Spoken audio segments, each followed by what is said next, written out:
கர்த்தராகிய இயேசு கிறிஸ்துவின் நாமத்தினாலே உங்களுக்கு வாழ்த்துதல்கள். தமிழ் மாதிரி தான் இருக்குல்ல? സുവിശേഷത്തെ കുറിച്ച് പ്രിയ സഹോദരൻ പറഞ്ഞുകൊണ്ടിരിക്കുകയായിരുന്നു. സുവിശേഷത്തെ കുറിച്ച് സഹോദരൻ ചൊല്ലിക്കൊണ്ടിരുന്നാർ.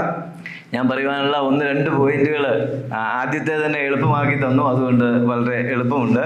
நான் சொல்ல நினைத்த சில காரியங்களை அவர் ஏற்கனவே சொல்லி நான் சொல்ல வந்த காரியத்தை இலகுப்படுத்தி விட்டார். അതുകൊണ്ട് വേഗത്തിൽ സുവിശേഷം നമുക്ക് എങ്ങനെ പറയാം എന്നുള്ളതിനെ കുറിച്ച് ചില കാര്യങ്ങൾ നിങ്ങളോട് പറയാം. அதாவது நற்செய்தி எப்படி அறிவிப்பது, சுவிசேஷத்தை எப்படி அறிவிப்பது என்பதை குறித்து உங்களிடத்திலே பேச நான் விரும்புகிறேன். സുവിശേഷം എന്താണ്, സുവിശേഷം എന്തല്ല എന്ന ഒറ്റ വാക്കിൽ ഞാനൊന്ന് പറയാം. சுவிசேஷம் என்றால் என்ன, எது சுவிசேஷம் இல்லை என்பதை நான் ஒரு வரியிலே உங்களுக்கு சொல்ல விரும்புகிறேன். നമുക്കറിയാം, ഇന്ന് സുവിശേഷം എന്ന നിലയിൽ നാം കാണുന്ന ഇപ്പൊ പറഞ്ഞതുപോലെ തന്നെ പ്രോസ്പെരിറ്റി, അല്ലെങ്കിൽ നിങ്ങൾ ഇവിടെ വന്നാൽ സൗഖ്യമാകും, അങ്ങനെയുള്ള ധാരാളം വ്യാജ സുവിശേഷങ്ങൾ നമ്മൾ കാണുന്നുണ്ട്. சுவிசேஷம் என்றால் நீங்கள் இயேசுவிடம் வந்தால் உங்களிடத்தில் உள்ள எல்லா பிரச்சனைகளும் தீர்ந்துவிடும் என்று சொல்லக்கூடிய வளமை பிரசங்கங்கள் அதிகம் உண்டு. നിങ്ങളുടെ മക്കൾക്ക് ജോലി കിട്ടും, വിവാഹം നടക്കും, വിദേശ യാത്രകൾ ഉണ്ടാകും എന്നൊക്കെ പറയുന്ന കേൾവി കേൾക്കുമ്പോൾ നമുക്കത് നല്ല സുവിശേഷമായിട്ട് തോന്നും. உங்களுடைய பிள்ளைகளுக்கு வேலை கிடைக்கும், திருமணம் நடக்கும், நீங்கள் ஃபாரின் எல்லாம் போகலாம் அப்படின்னு சொல்லும் பொழுது நமக்கு கேட்பதற்கு மகிழ்ச்சியாக இருக்கிறது, நமக்கு சந்தோஷமான நிகழ்ச்சியை போல காட்சியளிக்கிறது. 2 കൊരിന്ത്യർ 2:17 നമുക്കൊന്ന് വായിക്കാം. എടുത്തവங்க വാസിங்க. 2 കൊരിന്ത്യർ 2:17. 2:17 മലയാളത്തിൽ ഇങ്ങനെയാണ്: ഞങ്ങൾ ദൈവവചനത്തിൽ കൂട്ടിച്ചേർക്കുന്ന അനേകരെ പോലെയല്ല, നിർമ്മലതയോടും ദൈവത്തിന്റെ കൽപ്പനയാലും ദൈവസന്നിധിയിൽ സത്യം സംസാരിക്കുന്നു. 2 കൊരിന്ത്യർ 4:2 അതേമാതിരി താൻ പറയുന്നത്. അന്തരംഗ കാര്യങ്ങളെ നാங்கள் வெறுத்து தந்திரமாய் நடவாமலும் தேவ வசனத்தை புரட்டாமலும் சத்தியத்தை வெளிப்படுத்துகிறதுனாலே தேவனுக்கு முன்பாக എല്ലാ മനുഷ്യരുടെയും മനസാക്ഷിക്കും നിങ്ങളെ ഉത്തമർ എന്ന് വിളങ്ങപ്പെടുகிறோம். അപ്പോൾ ഇപ്പൊ നമ്മള് ബ്രദർ പറഞ്ഞതുപോലെ തന്നെ നാം അത് കേട്ട് കഴിഞ്ഞു. ഈ ലോകത്തിൽ ഉള്ള ആളുകൾ വ്യർത്ഥമായിരിക്കുന്ന ഒത്തിരി സുവിശേഷം നമ്മളെ പറഞ്ഞ് പറ്റിക്കുവാനുള്ള സാധ്യതയുണ്ട്. അനേക വെட்கமான കാര്യങ്ങൾ, തന്ത്രமான കാര്യങ്ങളെ അനേക നമുക്ക് ചൊല്ല വിரும்புகிறார்கள். എന്നാൽ അതല്ല സുവിശേഷം എന്ന് നമുക്ക് ആദ്യമായിട്ട് മനസ്സിലാക്കാം. முதலாவதாக நாம் புரிந்து கொள்ள வேண்டிய விஷயம் அது அல்ல நற்செய்தி. എന്നാൽ ശരിയായ സുവിശേഷം എന്താണെന്ന് നമുക്ക് ഒട്ടുമിക്കവർക്കും തന്നെ, ഇവിടെ ഇരിക്കുന്ന എല്ലാവർക്കും തന്നെ അറിയാമെന്ന് ഞാൻ വിശ്വസിക്കുന്നു. இங்குள்ள அனைவருக்கும் சரியான நற்செய்தி சுவிசேஷம் என்ன என்றால் என்ன என்பது உங்களுக்கு தெரியும் என்று நம்புகிறேன். എന്നാൽ ഞാൻ ഇന്ന് മരിച്ചാൽ സ്വർഗത്തിൽ പോകുമെന്ന് ഉറപ്പില്ലാത്ത ആരെങ്കിലും ഇവിടെ ഉണ്ടെങ്കിൽ ഒന്ന് കൈ ഉയർത്താം. இன்று நான் மரித்தால் நான் பரலோகத்திற்கு போவேன் என்ற நம்பிக்கை இல்லாதவர்கள் யாராவது இருந்தால் நீங்கள் உங்களுடைய கரங்களை உயர்த்துங்கள். അപ്പോൾ ഇവിടെ ഇരിക്കുന്ന എല്ലാവരും രക്ഷിക്കപ്പെട്ടവരാണ് എന്ന് ഞാൻ വിശ്വസിക്കുന്നു. നിങ്ങൾ എല്ലാവരും രക്ഷിക്കപ്പെട്ടിരിക്കും എന്ന് ഞാൻ നമ്പുகிறேன். അപ്പോൾ പാപിയായ ഒരു മനുഷ്യന് ഒരു വിധത്തിലും മറ്റൊരു വിധത്തിലും സ്വർഗത്തിൽ പോകാൻ കഴിയാത്തത് കൊണ്ട് കർത്താവായ യേശു ക്രിസ്തു നമ്മുടെ ശിക്ഷ പകരം കാൽവരിയിൽ അനുഭവിച്ചു തീർത്തു എന്നതാണ് സുവിശേഷം. நாம் சொந்தமாக பரலோகத்திற்கு போக முடியாது என்பதனால் நம்முடைய கர்த்தராகிய இயேசு கிறிஸ்து சிலுவையிலே அவர் கஷ்டங்களை சகித்தார். ഈ വാർത്ത നമ്മൾ വിശ്വസിക്കുന്നതിന്, ഏറ്റെടുക്കുന്നതിനാണ് സുവിശേഷം എന്ന് പറയുന്നത്. இந்த வார்த்தைகளை நாம் மனதிலே எடுத்து அறிக்கையிடுவதுதான் சுவிசேஷம் என்று சொல்லுகிறோம். ഇത് മറ്റുള്ളവരെ അറിയിക്കുന്നതാണ് സുവിശേഷം എന്ന് പറയുന്നത്. ഇത് മറ്റുള്ളവരെ അറിയിപ്പതുதான் സുവിശേഷം അറിയിത്തൽ. നമുക്ക് ധാരാളം വാക്യങ്ങൾ അറിയാം. യോഹന്നാന്റെ സുവിശേഷം 3:16-18 വാക്യങ്ങൾ നമുക്ക് പരിചിതമാണ്. നമുക്ക് யோவானின் சுவிசேஷம் 3, 16, 17, 18 വാക്യങ്ങൾ എല്ലാം നമുക്ക് மிகவும் പഴക്കമാനவை.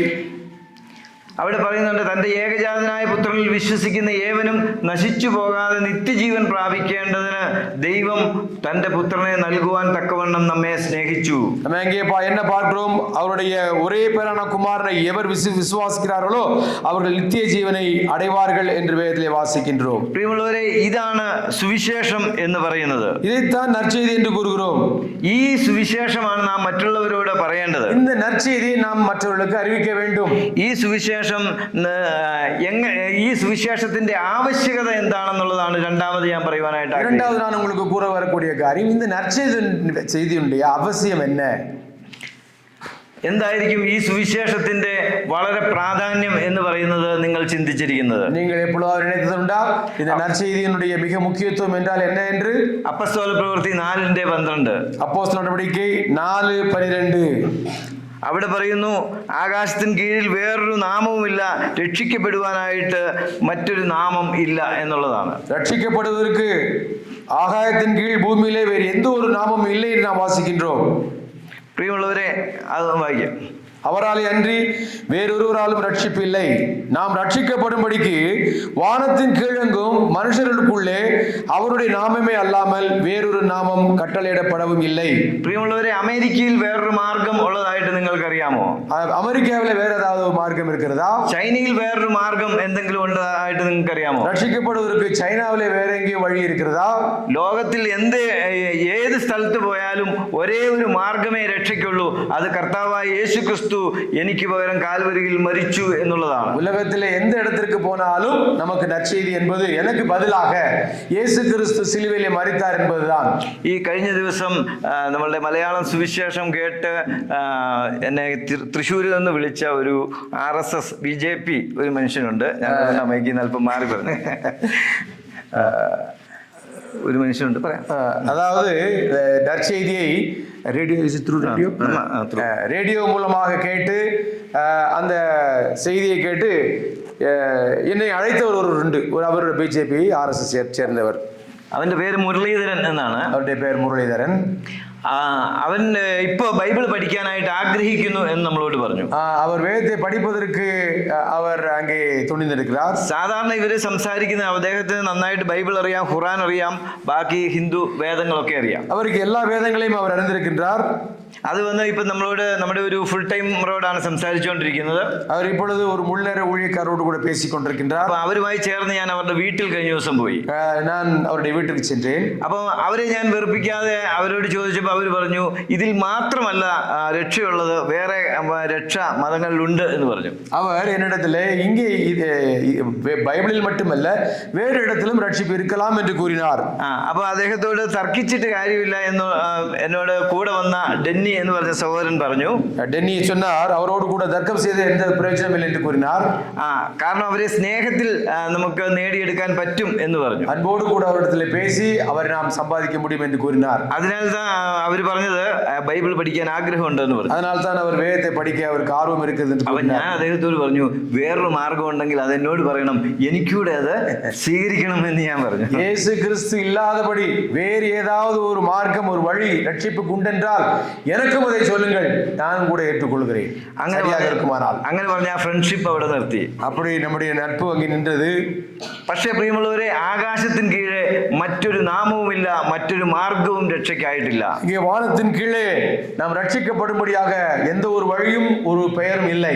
അതുകൊണ്ട് സുവിശേഷത്തിന്റെ പ്രാധാന്യം എന്ന് പറയുന്നത് യാതൊരു വിധത്തിലും മാറ്റിവെക്കുവാൻ പറ്റാത്ത ഒന്നാണ്. அதனால நற்செய்தியின் முக்கியத்துவம் என்பது ஒரு வழியிலும் அதை மாற்றி வைக்க முடியாது. അതിന്റെ രണ്ടാമത്തെ പ്രാധാന്യം എന്ന് പറയുന്നത് 2 കൊരിന്ത്യർ 5:14-15 വാക്യങ്ങൾ. 2 കൊരിന്ത്യർ 5:14-15 வாசிங்க. 2 கொரிന്ത്യர் 5. கிறிஸ்துவினுடைய அன்பு எங்களை நெருக்கி ஏற்கிறது. ஏனென்றால் எல்லாருக்காகவும் ஒருவரே மரித்திருக்க எல்லாரும் மரித்தார்கள் என்றும், பிழைத்திருக்கிறவர்கள் இனி தங்களுக்கென்று பிழைத்திராமல் தங்களுக்காக மரித்து எழுந்தவருக்கென்று பிழைத்திருக்கும்படி அவர் எல்லாருக்காகவும் മരിച്ചാർ என்றுം നിദാനിக்கிறோം. മതി. നിങ്ങൾക്കത് വായിച്ചപ്പം ആ കാര്യങ്ങൾ മനസ്സിലായി. ക്രിസ്തുവിന്റെ സ്നേഹം ഞങ്ങളെ നിർബന്ധിക്കുന്നു എന്നാണ് അപ്പസ്തോലന്മാര് പറഞ്ഞത്. அப்போ கிறிஸ்துவினுடைய அன்பு எங்களை நெருக்கி ஏவுகிறது என்று அப்போஸ்தலனாகிய பவுல் கூறுகிறார். അത് എന്തുകൊണ്ട് നിർബന്ധിക്കുന്നു? ഇതല്ലാതെ മറ്റൊരു മാർഗം മനുഷ്യർക്ക് രക്ഷയ്ക്കായിട്ടില്ല എന്നുള്ളതുകൊണ്ട്. ஏனென்றால் ரட்சிப்பிற்கு வேறொரு எந்த விதமான மார்க்கமும் இல்லை. പ്രിയമുള്ളവരെ, ആ നിരപ്പിന്റെ ശുശ്രൂഷ നമുക്ക് തന്നിരിക്കുന്നു എന്ന് ഗലാത്യർ 2:20 നമ്മളെ ഓർമ്മിപ്പിക്കുന്നുണ്ട്. ഗലാത്യർ 2:20 നാം ഒപ്പുറോഹത്തിലെ ஊழியத்தை നമുക്ക് തന്നിരിக்கிறார் என்று கூறுகிறார். നിങ്ങളത് വായിക്കണമെന്ന് നിർബന്ധമില്ല. മർക്കോസിന്റെ 16:16 പറയുന്നു, നിങ്ങൾ ലോകമെങ്ങും പോയി സകല സൃഷ്ടികളോടും സുവിശേഷം അറിയിപ്പിൻ എന്ന് പറഞ്ഞിരിക്കുന്നു. നിങ്ങൾ മാർക്ക് എഴുതിയ സുവിശേഷം 16:16 സകലർക്കും നിങ്ങൾ നற்செய்தி அறிவிங்கள் என்று கூறுகிறார். പ്രിയമുള്ളവരെ, അത് നമ്മുടെ കർത്താവിന്റെ അന്ത്യകൽപ്പനയാണ് എന്നുള്ളതാണ് നമുക്ക് മൂന്നാമതുള്ള ശക്തമായിരിക്കുന്ന കാരണം. അടുത്ത முக்கியமான காரியம் என்னவென்றால் அது கர்த்தராகிய இயேசு கிறிஸ்துவின் கடைசி கட்டளை.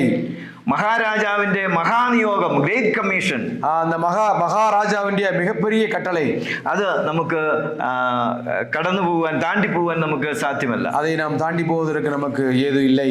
പ്രിയമുള്ളവരെ, അതുകൊണ്ട് സുവിശേഷത്തിന്റെ പ്രാധാന്യം എന്ന് പറയുന്നത് വളരെ വളരെ അത്ഭുതാവഹമായ ഒരു സത്യമാണ്. அதனாலே அந்த சுவிசேஷத்தின் முக்கியத்துவம் என்பதை இதை விட அழுத்தமாக உங்களுக்கு நான் சொல்ல வேண்டிய அவசியம் இல்லை.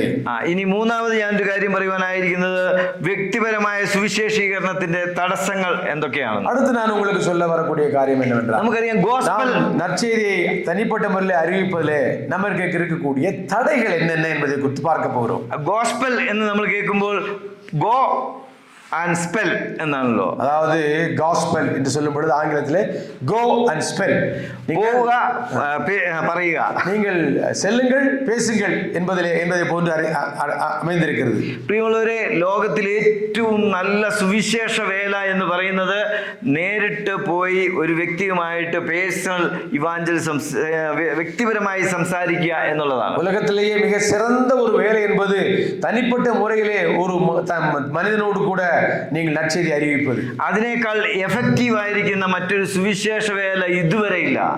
அதை விட மிக சிறந்த ஒரு நல்ல സുവിശേഷ വേല വേറെ ഒന്നുമില്ലേ, മുறை വേറെ ഒന്നുമില്ലേ.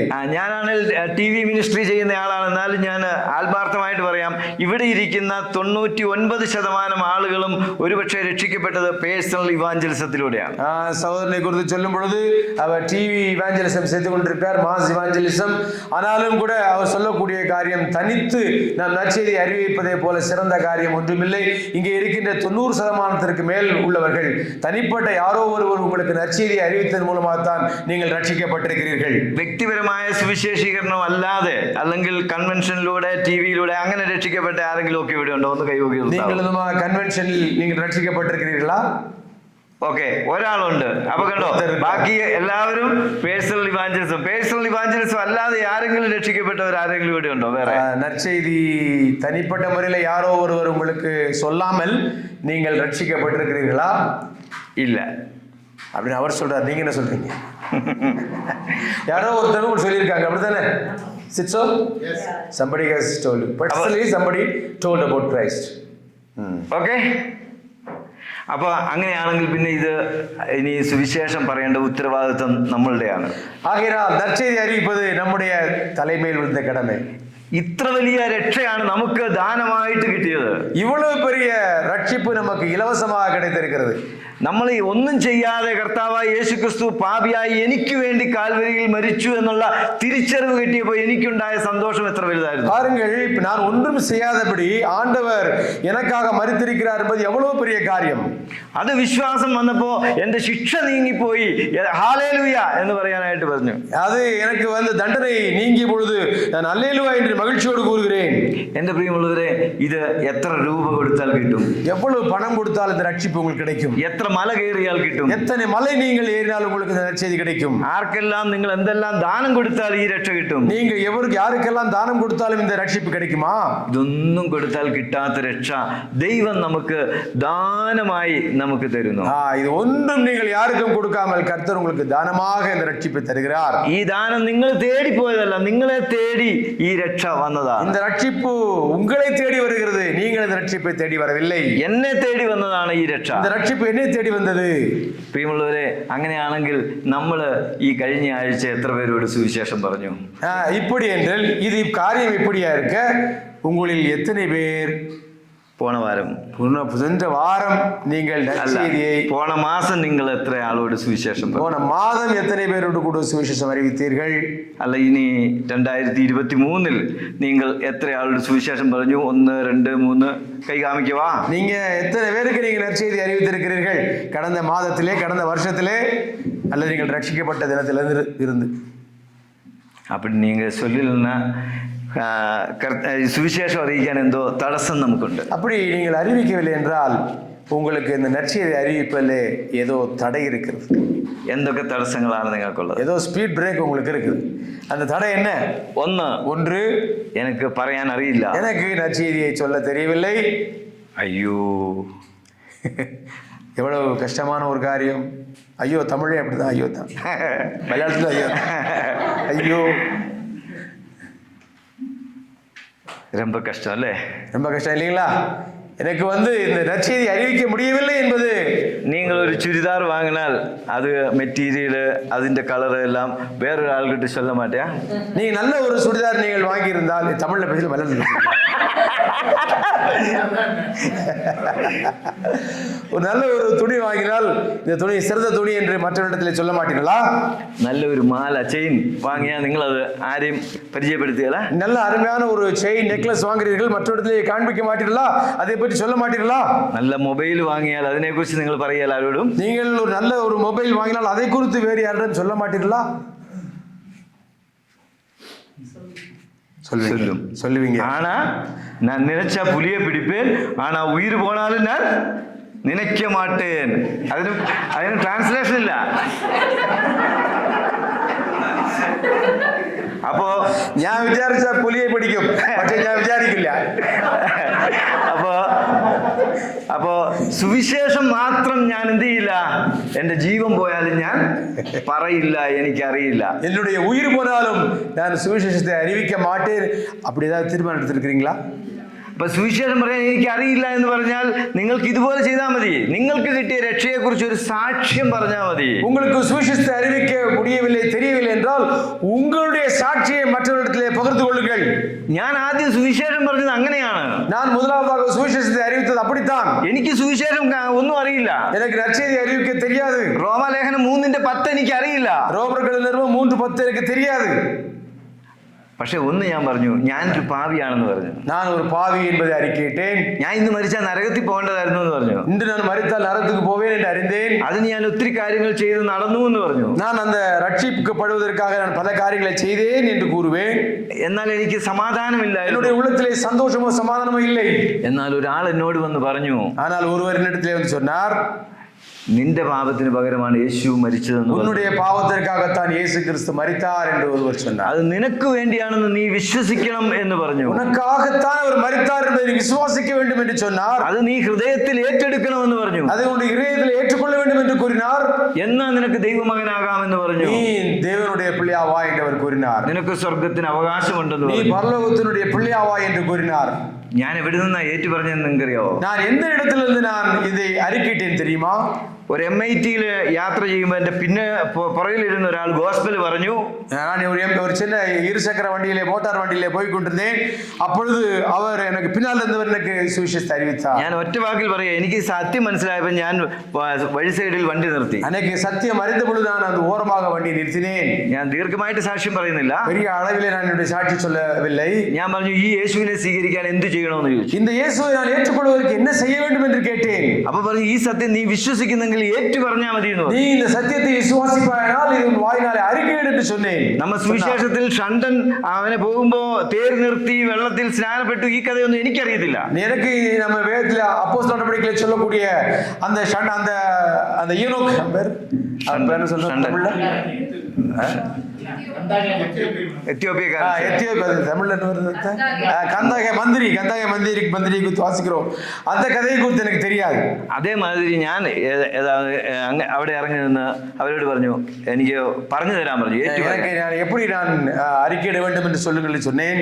ഞാൻ അവിടെ നിന്നാണ് കർത്താവായ യേശുവിനെ സ്വീകരിച്ചു. நான் அந்த இடத்துல தான் இயேசு கிறிஸ்துவை ஏற்றுக்கொண்டேன். അപ്പൊ എനിക്ക് ഹൃദയത്തിൽ ഒരു സമാധാനം കിട്ടി. என்னுடைய இதயத்திலே ஒரு சமாதானம் வந்தது. അല്ലാതെ ഒത്തിരി ധ്യാനത്തിലൊക്കെ പോകുമ്പോൾ അങ്ങനെ ഭൂഗോളം ഇങ്ങനെ വരുന്ന പോലെ കണ്ടു എന്നൊക്കെ ചിലർ പറയാറുണ്ട്. அநேகர் அவர்கள் தங்களுடைய அனுபவத்தை காணும்போது ஏதோ ஒன்று பெரிய சக்தி வந்தது என்று சொல்கிறார்கள். அப்படிலாம் எனக்கு கொண்டு வரவில்லை. எனக்கு അതൊന്നും വന്നില്ല. அப்படி வரவில்லை. പക്ഷേ ഹൃദയത്തിൽ ഒരു നിമ്മതി கிடைச்சு. எனக்கு ஒரு இதயத்திலே ஒரு அமைதி கிடைத்தது. ഞാൻ രക്ഷിക്കപ്പെട്ടു. நான் ரட்சிக்கப்பட்டேன். അത് ഞാൻ മറ്റവരോട് പറയാൻ തയ്യാറായി. நான் மற்றவர்களுக்கு என்னுடைய சாட்சியை நான் கூற ஆரம்பித்தேன். അപ്പൊ പ്രിയമുള്ളവരെ, പറയാൻ അറിയില്ല എന്നുള്ളത് ഒരു തടസ്സമല്ല. அன்பான சகோதரர்களே சகோதரிகளே, எனக்கு சுவிசேஷத்தை அறிவிக்க தெரியாது என்று நீங்கள் கூறுவது ஒரு தடையாக அமையாது. രണ്ടാമത് ഷെയിം, இரண்டாவது வெட்கம். எனக்கு சுவிசேஷத்தை அறிவிப்பதிலே வெட்கமாக இருக்கிறது. ஆனா பவுலோஸ் പറയുന്നത് എനിക്ക് സുവിശേഷത്തെ കുറിച്ച് ലജ്ജയില്ല. ஆனால் பவுல் கூறுகிறார், நான் சுவிசேஷத்தை அறிவிப்பதிலே வெட்கப்பட மாட்டேன் என்று கூறுகிறார். പിന്നെ എന്തിനു നിങ്ങൾക്ക് എനിക്ക് എന്തിനു നാണം? உங்களுக்கு பவுலுக்கு அப்படி இருக்குமானால் உங்களுக்கும் எனக்கும் ஏன் இந்த வெட்கம்? എന്നാൽ നമുക്ക് സുവിശേഷം പറയാൻ ഒരു മടി. நமக்கு சுவிசேஷத்தை அறிவிப்பதிலே ஒரு சோம்பேறித்தனம். 2 കൊരിന്ത്യർ 5:18-19 ഒക്കെ പറയുന്നു നമ്മളെ ഈ ശുശ്രൂഷ ഫലമേൽപ്പിച്ചു എന്ന് പറയുന്നു. நம்ம என்ன வாசிக்கிறோம் என்றால் 2 கொரிந்தியர் 12 5 18 19 5:18 19 என்ன வாசிக்கிறோம்? இவையெல்லாம் தேவனாலே உண்டாயிருக்கிறது. அவர் இயேசு கிறிஸ்துவை கொண்டு நம்மை தம்மோடே ஒப்புரவாக்குதலின் ஊழியத்தை எங்களுக்கு ஒப்பு கொடுத்தார். அது என்னவெனில் தேவன் உலகத்தாருடைய பாவங்களை எண்ணாமல் போதும். 1 திமோத்தி 1:12 அதே மாதிரி. 1 தீமோத்தேயு 1:12 என்னை பலப்படுத்துகிற வாசிங்க. என்னை பலப்படுத்துகிற நம்முடைய கர்த்தராகிய இயேசு கிறிஸ்து என்னை உண்மை உள்ளவன் என்று எண்ணி இந்த ஊழியத்திற்கு ஏற்படுத்தினபடியால் அவரை ஸ்தோத்திரிக்கிறேன். എന്നിട്ട് എന്താണ് നമുക്ക് ദൈവം ഈ ശുശ്രൂഷ നൽകി നമ്മളെ ഫലമേൽപ്പിച്ചു എന്നാണ് അവിടെ പറയുന്നത്. அங்கே நமக்கு அந்த நற்செய்தியை அறிவிக்க வேண்டும் என்று ஆண்டவர் திட்டவட்டமாக கூறுகிறார். എന്നിട്ട് നമുക്ക് എന്താണ് മടി? ஆகினால் நமக்கு ஏன் அந்த சோம்பேறித்தனம் வர வேண்டும்? നമുക്ക് ഇതേക്കുറിച്ചൊരു ലജ്ജ ആവശ്യമില്ല. നമുക്ക് ഇதை குறித்த ഒരു വെட்கம் தேவையில்லை.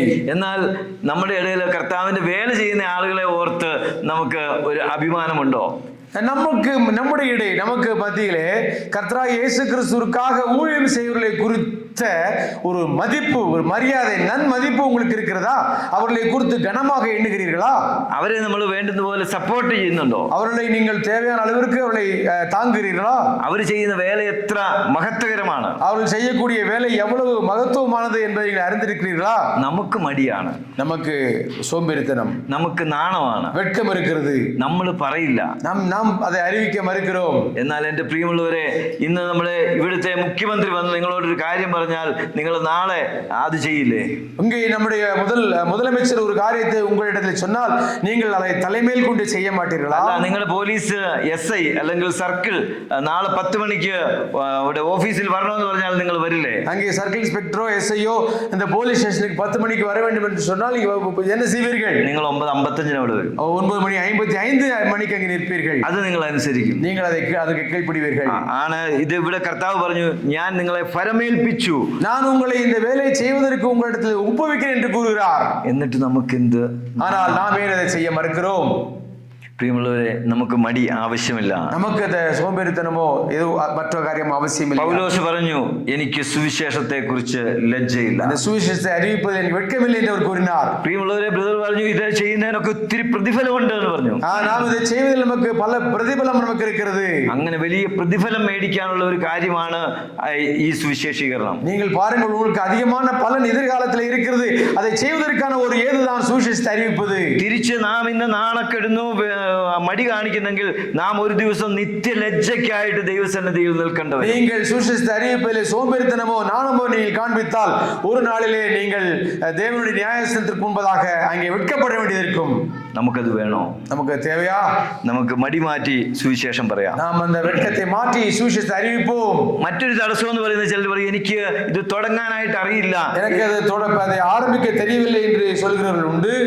പ്രിയമുള്ളവരെ, നിങ്ങൾക്ക് എന്തെങ്കിലും സ്റ്റാർട്ടിംഗ് ട്രബിള് പ്രയാസമാണോ? உங்களுக்கு ஒரு காரியத்தை ஆரம்பிப்பதிலே உங்களுக்கு பிரச்சனை இருக்கிறதா? ഒന്നും വേണ്ട, നിങ്ങൾ ഈ ക്യാമ്പിൽ വന്നിട്ട് പരിചയമില്ലാത്ത ആളുകളെല്ലാം കണ്ടപ്പോൾ ഒരു സ്മൈൽ, പുഞ്ചിരി. நீங்கள் யாரையும் உங்களுக்கு பழக்கமில்லாத எத்தனை பேரை பார்த்தீர்கள், நீங்கள் சிரித்தீர்கள் அல்லவா? ഞാനിത് പറയണമല്ലോ എന്ന് വിചാരിച്ചിട്ടൂടെ ഞാൻ മനഃപൂർവ്വം എല്ലാവരെയും ഒക്കെ നോക്കി ഒന്ന് ചിരിച്ചായിരുന്നു. அதாவது நான் உங்கள் அனைவரையும் பார்த்து நான் சிரித்திருக்கிறேன். இதை சொல்வதற்காகவே யாரையெல்லாம் நான் பார்த்தேனோ அவர்களெல்லாம் பார்த்து நான் புன்முறுவல் பூத்தேன். പുഞ്ചിരി മലയാളം. ஆமா, പൂമാരി ചിരി. അതന്നെയാണ് തമിഴിലും. ഓക്കെ. അപ്പൊ നമ്മൾക്ക് ബസ്സിൽ പോകുന്നു, വഴിയിൽ കാണുന്നു, അവരെ പരിചയമില്ല, അവരെ ഒരു സ്മൈൽ കൊണ്ട് അവരുടെ ഹൃദയം നമുക്ക് നേടാൻ പറ്റും. சோ நீங்கள் அந்த விதமாக நீங்கள் பார்க்கிறவர்களை பார்த்து அழகாக புன்முறுவல் பூத்தால் நீங்கள் அவர்களை நீங்கள் வெற்றி கொள்ள முடியும். The smile is the universal language. അതെ, നിശ്ചയമായിട്ടും അത് ആഗോളപരമായിരിക്കുന്ന ഒരു ഭാഷയാണത്. അത് ഉലകമെല്ലാം അറിയുന്ന ഒരു മൊഴി. അത് നമുക്ക് ഓപ്പൺ ഹാർട്ടായിട്ട് അവരുടെ ഹൃദയത്തിലേക്ക് ഒരു വാതിൽ നമുക്ക് തുറക്കും. அப்படி நீங்கள் அவர்களை பார்த்து சிரித்தால் அவருடைய இதயத்திற்கு நேராக ஒரு வழியை திறப்பீர்கள். പിന്നെ പ്രിയമുള്ളവരെ, നമുക്ക് നമ്മളെ ഒന്ന് പരിചയപ്പെടുത്താം, ഇല്ലെങ്കിൽ അവരെ നമുക്കൊന്ന് പരിചയപ്പെടാം. அல்லது நீங்கள் யார் என்று அவரிடத்திலே கேட்கலாம், அல்லது நாம் யார் என்பதை அவர்களுக்கு சொல்லலாம். അങ്ങനെ പരിചയപ്പെടുന്നത് മുഖാന്തരം നമുക്ക് സുവിശേഷം പറയുവാനായിട്ട് അവസരമുണ്ടാകും. அப்படி அவரிடத்திலே பேசும்பொழுது நற்செய்தியோ நற்செய்தியின் ஒரு பாகத்தையோ அவரிடத்திலே அறிவிப்பதற்கு உங்களுக்கு ஒரு நல்ல தருணம் உண்டாகும். പിന്നെ നമുക്ക് നാലാമത് മറ്റൊരു തടസ്സം പലപ്പോഴും പറയും. உங்களுக்கு இருக்கக்கூடிய நாலாவது தடை என்னவென்றால், നമുക്ക് സുവിശേഷം പറഞ്ഞു തുടങ്ങിയാൽ എനിക്ക് തെറ്റിപ്പോവും. நான் அது நற்செய்தியை அறிவிக்கும் பொழுது ஏதாவது தவறு ஏற்பட்டு விடுகிறது, എനിക്ക് നന്നായിട്ട് പറയാൻ അറിയാത്തില്ലാത്തത് കൊണ്ട് ഒത്തിരി തെറ്റുകൾ വന്നു പോകും. நான் சரியாக பேச தெரியாதனால எனக்கு பலவிதமான தவறுகள் வருவதற்கு ஏது உண்டு. അല്ല, ഇതൊക്കെ ഞാൻ പറയുന്നതേ ഉള്ളൂ, ഇത് നിങ്ങൾക്കും ബാധകമാണോ? நானே ஊகித்து ஊகித்து பேசுகிறேனா, அல்ல உங்களுக்கு இதே பிரச்சனை தான் இருக்கிறதா? ഉണ്ടോ? உங்களுக்கு என்ன நினைக்கிறீர்கள் நீங்கள்? ശരിതാനേ? தலையை ஆட்டுங்க, அதான் பாடி ആമാ லாங்குவேஜ். ആമാ ഒരു സ്മൈലോ ഇല്ല. അപ്പോ നമുക്ക് തെറ്റുപറ്റും എന്ന ഒരു ചിന്ത കൊണ്ടുതരുന്നത് പിശാചാണ് എന്ന് നമ്മൾ ആദ്യം நமக்கு தவறு வரலாம் என்று சாத்தான் அந்த சிந்தையை கொண்டு வருகிறான். അങ്ങനെയുള്ള ഒരു ഭയം, അങ്ങനെയുള്ള ഒരു ആശങ്കയൊക്കെ കൊണ്ടുതരുന്നത് ശത്രുവിന്റെ ഒരു ചിന്തയാണെന്ന് നമ്മൾ തിരിച്ചറിയുക. நீங்கள் நன்றாக அறிந்திருக்க வேண்டும், அது பிசாசானவனுடைய தந்திரம். നമുക്കൊരു ശത്രു ഉണ്ട് എന്നുള്ളതും നമ്മളൊന്ന് ചിന്തിച്ചാൽ മതി. നമുക്ക് ഒരു ശത്രു இருக்கிறான் என்பதை நீங்கள் அறிந்திருக்க வேண்டும். പ്രിയമുള്ളവരെ, അതുകൊണ്ട് നമുക്ക് തടസ്സമായിട്ട് ഈ 4 കാര്യങ്ങളും നിൽക്കുന്നില്ല എന്ന് ഞാൻ നിങ്ങളോട് പറയാം. நான் உங்களுக்கு சொல்லக்கூடிய காரியம் என்னவென்றால், இந்த 4 காரியங்களும் உங்களுக்கு நியாயமான தடையாக இருக்க வேண்டிய அவசியம் இல்லை. എന്നാൽ എൻ്റെ പ്രിയമുള്ളവരെ, പിന്നെയും ആളുകൾ പറയും ഇതോടുകൂടി വീട്ടിൽ കയറ്റില്ല, ഇന്നത്തെ ഗവൺമെന്റ്, ഇന്ത്യ ഗവൺമെന്റ് ശക്തി പ്രാപിച്ചു, BJP RSS ഒക്കെ ശക്തി പ്രാപിച്ചു, അതുകൊണ്ട് ഭയം, അതുകൊണ്ടുള്ള അതുകൊണ്ടുള്ള ഒഴിവുകൾ ഒത്തിരി പറയും. அதாவது நாம் இந்த விதமாக நற்செய்தி அறிவிப்பதற்கு பல சாக்கு போக்கு சொல்லுகிறோம். இந்த நற்செய்தி அறிவித்தால் என்னுடைய வீட்டிலே பிரச்சனை வரும், இப்பொழுது இருக்கக்கூடிய அரசாங்கம், நற்செய்திக்கு எதிராக இருக்கக்கூடிய அரசாங்கம் எனக்கு பயமாக இருக்கிறது என்றெல்லாம் சாக்கு போக்கு சொல்லுகிறோம். ഇത് ഇങ്ങനെയുള്ള ചിന്തകളൊക്കെ കൊണ്ടുവരുന്നത് പിശാച് തന്നെ. இது போன்ற சிந்தனைகள் எல்லாம் கொண்டு வருவது சாத்தான். ഞാൻ മുമ്പേ പറഞ്ഞ മുരളീധരനെ കാണാൻ തൃശ്ശൂർ ഞങ്ങൾ പോയി. முரளிதரன் சகோதரனை பார்ப்பதற்கு சகோதரன் சென்றார், சார்ல்ஸ் சென்றார். അപ്പൊ ഞങ്ങൾ പോയി ഒരിടത്ത് പറഞ്ഞെടുത്ത് വണ്ടി നിർത്തി. அந்த இடத்துல ஒரு வண்டியை நான் நிறுத்தினேன். അങ്ങനെ കുറച്ച് നേരം വെയിറ്റ് ചെയ്തു. கொஞ்ச நேரம் காத்திருந்தேன். അപ്പൊ അവര് വരും എന്ന് വിചാരിച്ച് ഞങ്ങൾ റോഡിൽ 2 സൈഡും നോക്കി. அவர் வருவார் என்று சாலையின் இரு பக்கமும் பார்த்து கொண்டிருந்தோம். അവര് വന്നില്ല. കുറച്ചു നേരം കഴിഞ്ഞു. வரவருக்கு சற்று நேரமானது. ഞങ്ങളുടെ തൊട്ടടുത്തുള്ള ഒരു ഗേറ്റ് തുറന്ന് അവരിങ്ങനെ ഒരു BJP-ക്കാരുടെ ഒരു തോർത്തൊക്കെ ചുറ്റി പയ്യപ്പുറത്തേക്ക് தன்னுடைய அந்த BJP-னுடைய துண்டை அவன் அணிந்தர் வெளியே வந்தார். അടുത്ത് വന്നപ്പോൾ ഡെന്നി പറഞ്ഞു ഇത് ആളെന്ന് പറഞ്ഞു. இதுதான் அந்த நபர் என்று கூறினார். ഞങ്ങൾ പിന്നെ ഒന്നും മിണ്ടിയില്ല. അദ്ദേഹത്തെ വണ്ടിയെ കയറ്റി അവിടുന്ന് പിന്നെ കുറെ ദൂരം പോകണം അയാളുടെ വീട്ടിലേക്ക്. നാം ഒരു വീട്ടിലേക്ക് ഇപ്പോൾ ഒരു കിട്ടുന്ന ദൂരം വന്നത്. ഇപ്പൊ ഞാൻ പറഞ്ഞത് ഇദ്ദേഹത്തിനും ഭയമാണ്. ഞങ്ങൾ എങ്ങനെയാ വരുന്നത്, ഞങ്ങളുടെ വണ്ടിയിൽ വടിയുണ്ടോ, വാളുണ്ടോ, ബോംബുണ്ടോ, ആരാണ് വരുന്നതെന്ന് ഓർത്ത് അവൻ ഭയപ്പെട്ടിരിക്കുകയാണ്. நியாயமாக அவருக்கும் பயம், இவ்வளவு வருவது யாரும் கையிலே பாம்பு இருக்கிறதா, கம்பு இருக்கிறதா, வெட்டுக்கத்தி இருக்கிறதா என்று அவரும் கூட பயந்திருக்கிறார். അത് ഞങ്ങൾക്ക് മനസ്സിലായി. ഞങ്ങളൊന്നും മിണ്ടിയില്ല. நாங்கள் அதை பற்றி ஒன்றும் சொல்லவில்லை. പക്ഷെ ഞങ്ങൾക്ക് അവനെ സംബന്ധിച്ച് ഒരു ഭയവും തോന്നിയില്ല. எங்களுக்கு அந்த எந்த விதமான பயமும் தோன்றவில்லை. പിന്നെ അവന്റെ വീട്ടിൽ പോയി ഉള്ളിൽ ഒരു ചിന്ന കുടിലാണ്, അതിൽ പോയിരുന്ന് ഞങ്ങൾ ഹോസ്പിറ്റലിൽ. ஒரு சின்ன வீடு நான் அந்த வீட்டிலே சென்று நான் நற்செய்தி. അപ്പൊ ഞാൻ പറഞ്ഞു വന്നത്, ശത്രുവിന് ഭയമുണ്ട്, ശത്രു നമുക്ക് ഭയം തരും, പക്ഷെ നമ്മള് ശത്രുവിനെ ഭയപ്പെടും. அங்கே சத்ருவுக்கு நம்மை பார்த்தாலும் பயம் இருக்கும் என்பதை நீங்கள் அறிந்திருக்க வேண்டும். സുവിശേഷം പറയാൻ നാം ശ്രദ്ധിക്കേണ്ട ചില കാര്യങ്ങൾ നമുക്ക് പറയാം. அடுத்து நற்செய்தியை அறிவிப்பதற்கு நாம் கவனிக்க வேண்டிய சில காரியங்கள். എങ്ങനെ സുവിശേഷം പറയണം, நற்செய்தி எப்படி அறிவிப்பது? ഒന്നാമത് പറയുന്നത്, നമ്മൾ പറയാൻ ഉദ്ദേശിക്കുന്ന വ്യക്തിയെ അല്ലെ വ്യക്തികളെ ഒക്കെ ഓർത്ത് നാം ഒന്ന് പ്രാർത്ഥിക്കും. முதலாவதாக நீங்கள் யாரிடத்தெல்லாம் நற்செய்தி அறிவிக்க வேண்டும் என்று நினைக்கிறீர்களோ அவர்களை குறித்த ஒரு பட்டியல் தயார் செய்து நீங்கள் அவர்களுக்காக ஜெபிப்பது நல்லது. പിന്നെ ഞാൻ ചോദിക്കട്ടെ, നിങ്ങളൊരു 2 പേരായിട്ട് സഭയായിട്ട് സുവിശേഷം പറയാൻ പോകാറുണ്ടോ? நீங்கள் 2 பேராக சேர்ந்து நீங்கள் நற்செய்தி அறிவிக்க செல்வது உண்டா சபையாக? இப்போ ഉണ്ടോ? அப்படி செல்கிறீர்களா? അപ്പോൾ 2 പേര് പോവുകയാണെങ്കിലും അതിലും ശ്രദ്ധിക്കാനായിട്ട് ചില കാര്യങ്ങൾ പറയാം. 2 பேராக சென்று போகும்போது அதிலும் கவனிக்க வேண்டிய காரியங்கள் இருக்கின்றன. പുതിയ വീട്ടിലേക്ക് നമ്മൾ പോവുക, ഇല്ലേ പുതിയ ആളുകളെ നമ്മൾ പരിചയപ്പെടുമ്പോൾ അവരെ ഓർത്ത് ഹൃദയത്തിലെങ്കിലും ഒരു വാക്ക് പ്രാർത്ഥിക്കുക. நீங்கள் யாரை பார்க்க போகிறீர்களோ அவர்களை குறித்து நீங்கள் ஜெபிப்பது நல்லது. ആ ഒരു വീട്ടിൽ ചെന്നാൽ നമ്മൾ അവിടെ ചെന്ന് അവരെ ഒന്ന് പരിചയപ്പെടുവാനായിട്ട് ശ്രമിക്കുക. அவர்களை குறித்து அவரோடு கூட உங்களை அறிமுகப்படுத்துங்கள். ഞാൻ കുറച്ച് മുമ്പേ പറഞ്ഞു, നമ്മളെ പരിചയപ്പെടുത്തുന്നത് നല്ലതാണ്. നല്ലതാണ്. നമ്മെ കുറിച്ച് നാം അറിയിപ്പത് നല്ലത് അവർക്ക്. അവരുടെ പേരും ഒക്കെ ചോദിക്കുമ്പോൾ അവർക്ക് പറയാൻ ഇഷ്ടമില്ലെങ്കിൽ നമ്മളെ തന്നെ ഒന്ന് പുഞ്ചിരിച്ചുകൊണ്ട് നമ്മളെ ഒന്ന് പരിചയപ്പെടുത്തുക. അവരുടെ പേരെ ചൊല്ല വിருப்பமில்லை என்றால் புன்முறுவல் பூத்து நாம் நம்மை அறிமுகப்படுத்தலாம். പിന്നെ നമ്മൾ അവരുടെ വീട്ടിൽ ചെല്ലുമ്പോൾ അവരുടെ ആത്മീയ പശ്ചാത്തലമൊക്കെ നമ്മൾ തന്നെ ഒന്ന് മനസ്സിലാക്കും. അവരുടെ വീട്ടിൽ ചെല്ലും പൊழுது അവരുടെ ആത്മീക സൂഴൽ നമുക്ക് പുരിയും. ഏത് മതമാണെന്നൊക്കെ നമുക്ക് അവിടെ ഫോട്ടോകളൊക്കെ വന്നിരിക്കാറുണ്ട് നമുക്ക് തെരിയും. അതൊക്കെ നമ്മുടെ മനസ്സിൽ വെച്ചുകൊണ്ട് വേണം നമ്മൾ അവരോട് ഡീൽ ചെയ്യാൻ. നാം അവരോട് പേசும்பொழுது ഇതെല്ലാം നമ്മുടെ കണക്കിലേക്ക് കൊള്ള வேண்டும். മാത്രമല്ല ആ വ്യക്തി ഒരു ആണാണോ പെണ്ണാണോ എന്നുള്ളത് മനസ്സിലാക്കണം. നിങ്ങൾ ആണിടം സുവിശേഷം അറിയിக்கிறீர்களா പെണ്ണിടത്തില என்பதை குறித்து எச்சரிக்கையாக நீங்கள் அறிவிக்க வேண்டும். അപ്പൊ നിങ്ങൾ ചോദിക്കും ഒരു ആണിനെ പെണ്ണിനെ എന്നെ കണ്ടാൽ തിരിച്ചറിയില്ലെന്ന് ചോദിക്കും. അവരെ பார்த்தால் எனக்கு தெரியாதா என்பதை கேட்கலாம். ഇപ്പോഴത്തെ കാലത്ത് ട്രാൻസ്ജെൻഡർ ഉണ്ട്, അവരെ കണ്ടാൽ ആണാണോ சில പെണ്ണാണോ சமயத்தில் அப்படிப்பட்ட சூழலில் சிக்குவதற்கு வாய்ப்பு இருக்குது. ശരി, അത് ഒരു കാര്യമാണ്, അത് ഒരു பெரிய விஷயமല്ല. പിന്നെ നമ്മൾ അവിടെ ചെന്ന് കഴിയുമ്പോൾ അങ്ങനെ അവരെ പരിചയപ്പെട്ട് കഴിഞ്ഞാൽ അവർ ഇരിക്കാൻ പറഞ്ഞു എങ്കിൽ നമ്മൾ അവിടെ കയറി ഇരിക്കും. അവர்கள் உங்களை இருக்க சொன்னால் இருக்கலாம். അങ്ങനെ ഇരിക്കുന്നതിന് മുമ്പ് വേറെ കാര്യം പറയട്ടെ. ഒരു സ്ത്രീ തന്നെയാണ് ഒരു വീട്ടിലുള്ളതെന്ന് വിചാരിക്കുക. ഒരു സഹോദരി மட்டுமே அந்த வீட்டில் இருக்கிறாள் என்றால் അങ്ങനെയെങ്കിൽ നമ്മൾ സുവിശേഷം പിന്നെ വരാം എന്ന് പറഞ്ഞുകൊണ്ട് ട്രാക്റ്റോ അങ്ങനെ എന്തെങ്കിലും കൊടുത്ത് നമുക്ക് മുന്നോട്ട് പോകാം. നാം അവരുടെ അங்கே சென்று நான் ஒரு டிராக்ட் கையிலே கொடுத்து விட்டு நாம் திரும்பி வரலாம். അത് കഴിഞ്ഞ് നമുക്ക് അനുവാദം കിട്ടിയെങ്കിൽ നമ്മൾ വീട്ടിനകത്ത് കയറിയിരുന്നു. உங்களுக்கு അനുമതി கிடைத்தால் വീട്ടിലേ செல்லலாம். വീട്ടിൽ കയറി ഇരുന്ന് കഴിഞ്ഞാൽ നമ്മൾ അവരോട് ചോദിക്കാൻ ചില ചോദ്യങ്ങളൊക്കെ നമുക്ക് ചോദിക്കാനുണ്ട്. നാം അവരുടെ കേൾക്ക വേണ്ടിയ ചില കേൾവികൾ നമ്മുടെ ഉണ്ട്. അത് അവരെ പോലീസ് ക്വസ്റ്റ്യൻ ചെയ്യുന്ന പോലെയുള്ള ചോദ്യങ്ങളല്ല ചോദിക്കുന്നത്. ഒരു പോലീസ് കേൾവി കേൾപ്പത് പോലെ കേൾവി കേൾക്കக்கூடாது. ഒരിക്കല് കേരളത്തിൽ ഒരു രാജൻ സാർ ഉണ്ട്. അദ്ദേഹം ഒരു ഉദാഹരണം പറഞ്ഞു. ഇങ്ങനെ രാജൻ സാർ என்பவர் இப்படிப்பட்ட உதாரணம் சொன்னார். ശ്രദ്ധിച്ച് കേട്ടിട്ട് പറയണം. നന്നായി കേട്ട് ചെല്ല வேண்டும். നിങ്ങൾ ശ്രദ്ധിച്ച് കേട്ട്. ഞാൻ ഇന്ന് മരിച്ചാൽ നിങ്ങൾക്ക് സ്വർഗം ലഭിക്കുമെന്ന ആത്മീക സ്ഥിതിയിലാണോ നിങ്ങൾ? நான் இன்று மரித்தால் பரலோகத்துக்கு செல்வேன் என்ற ஒரு ஆன்மீக நிலையிலா நீங்கள் இருக்கிறீர்கள்? நீங்கள் ഞാൻ സ്വർഗത്തിൽ ഞാൻ ഇന്ന് മരിച്ചാൽ നിങ്ങൾ ഇന്ന് அதான் இப்படித்தான் அவர் சொல்றாங்க. இவர் தப்பா பேசிட்டு மன்னிச்சிடுறேன் அப்படிங்கிற நேற்று சொன்னார் இல்லையா, அவர் தப்பா பேசிட்டு நான் உங்களை மன்னிச்சுட்டேன்.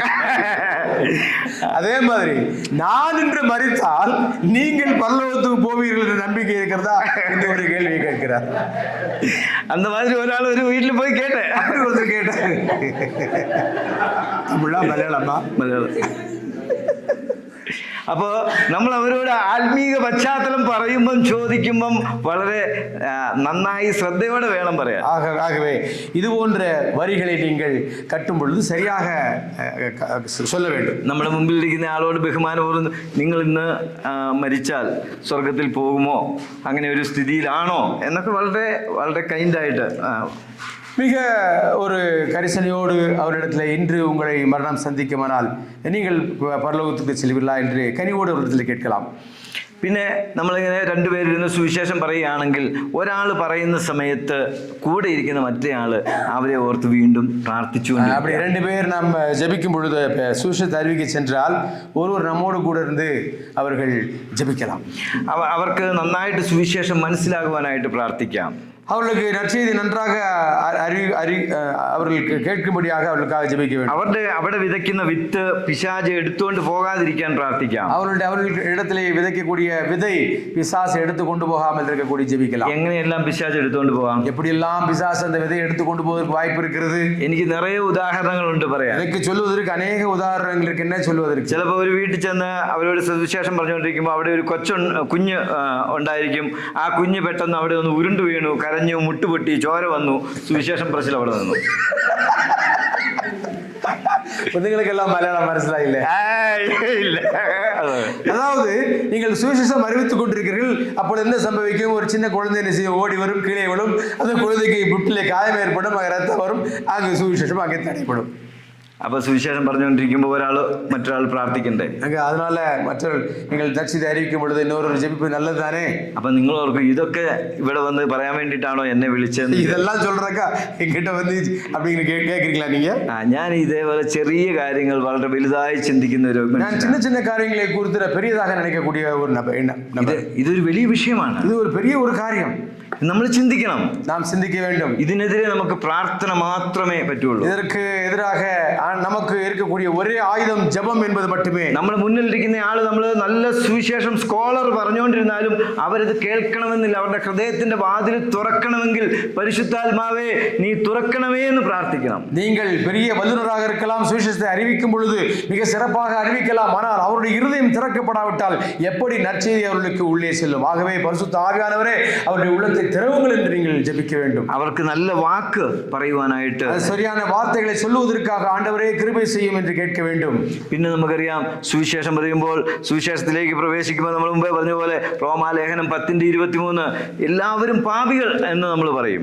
எல்லோரும் பாவிகள் என்று நாம் ரோமர்கள் நிருபத்திலிருந்து கூறுகிறோம்.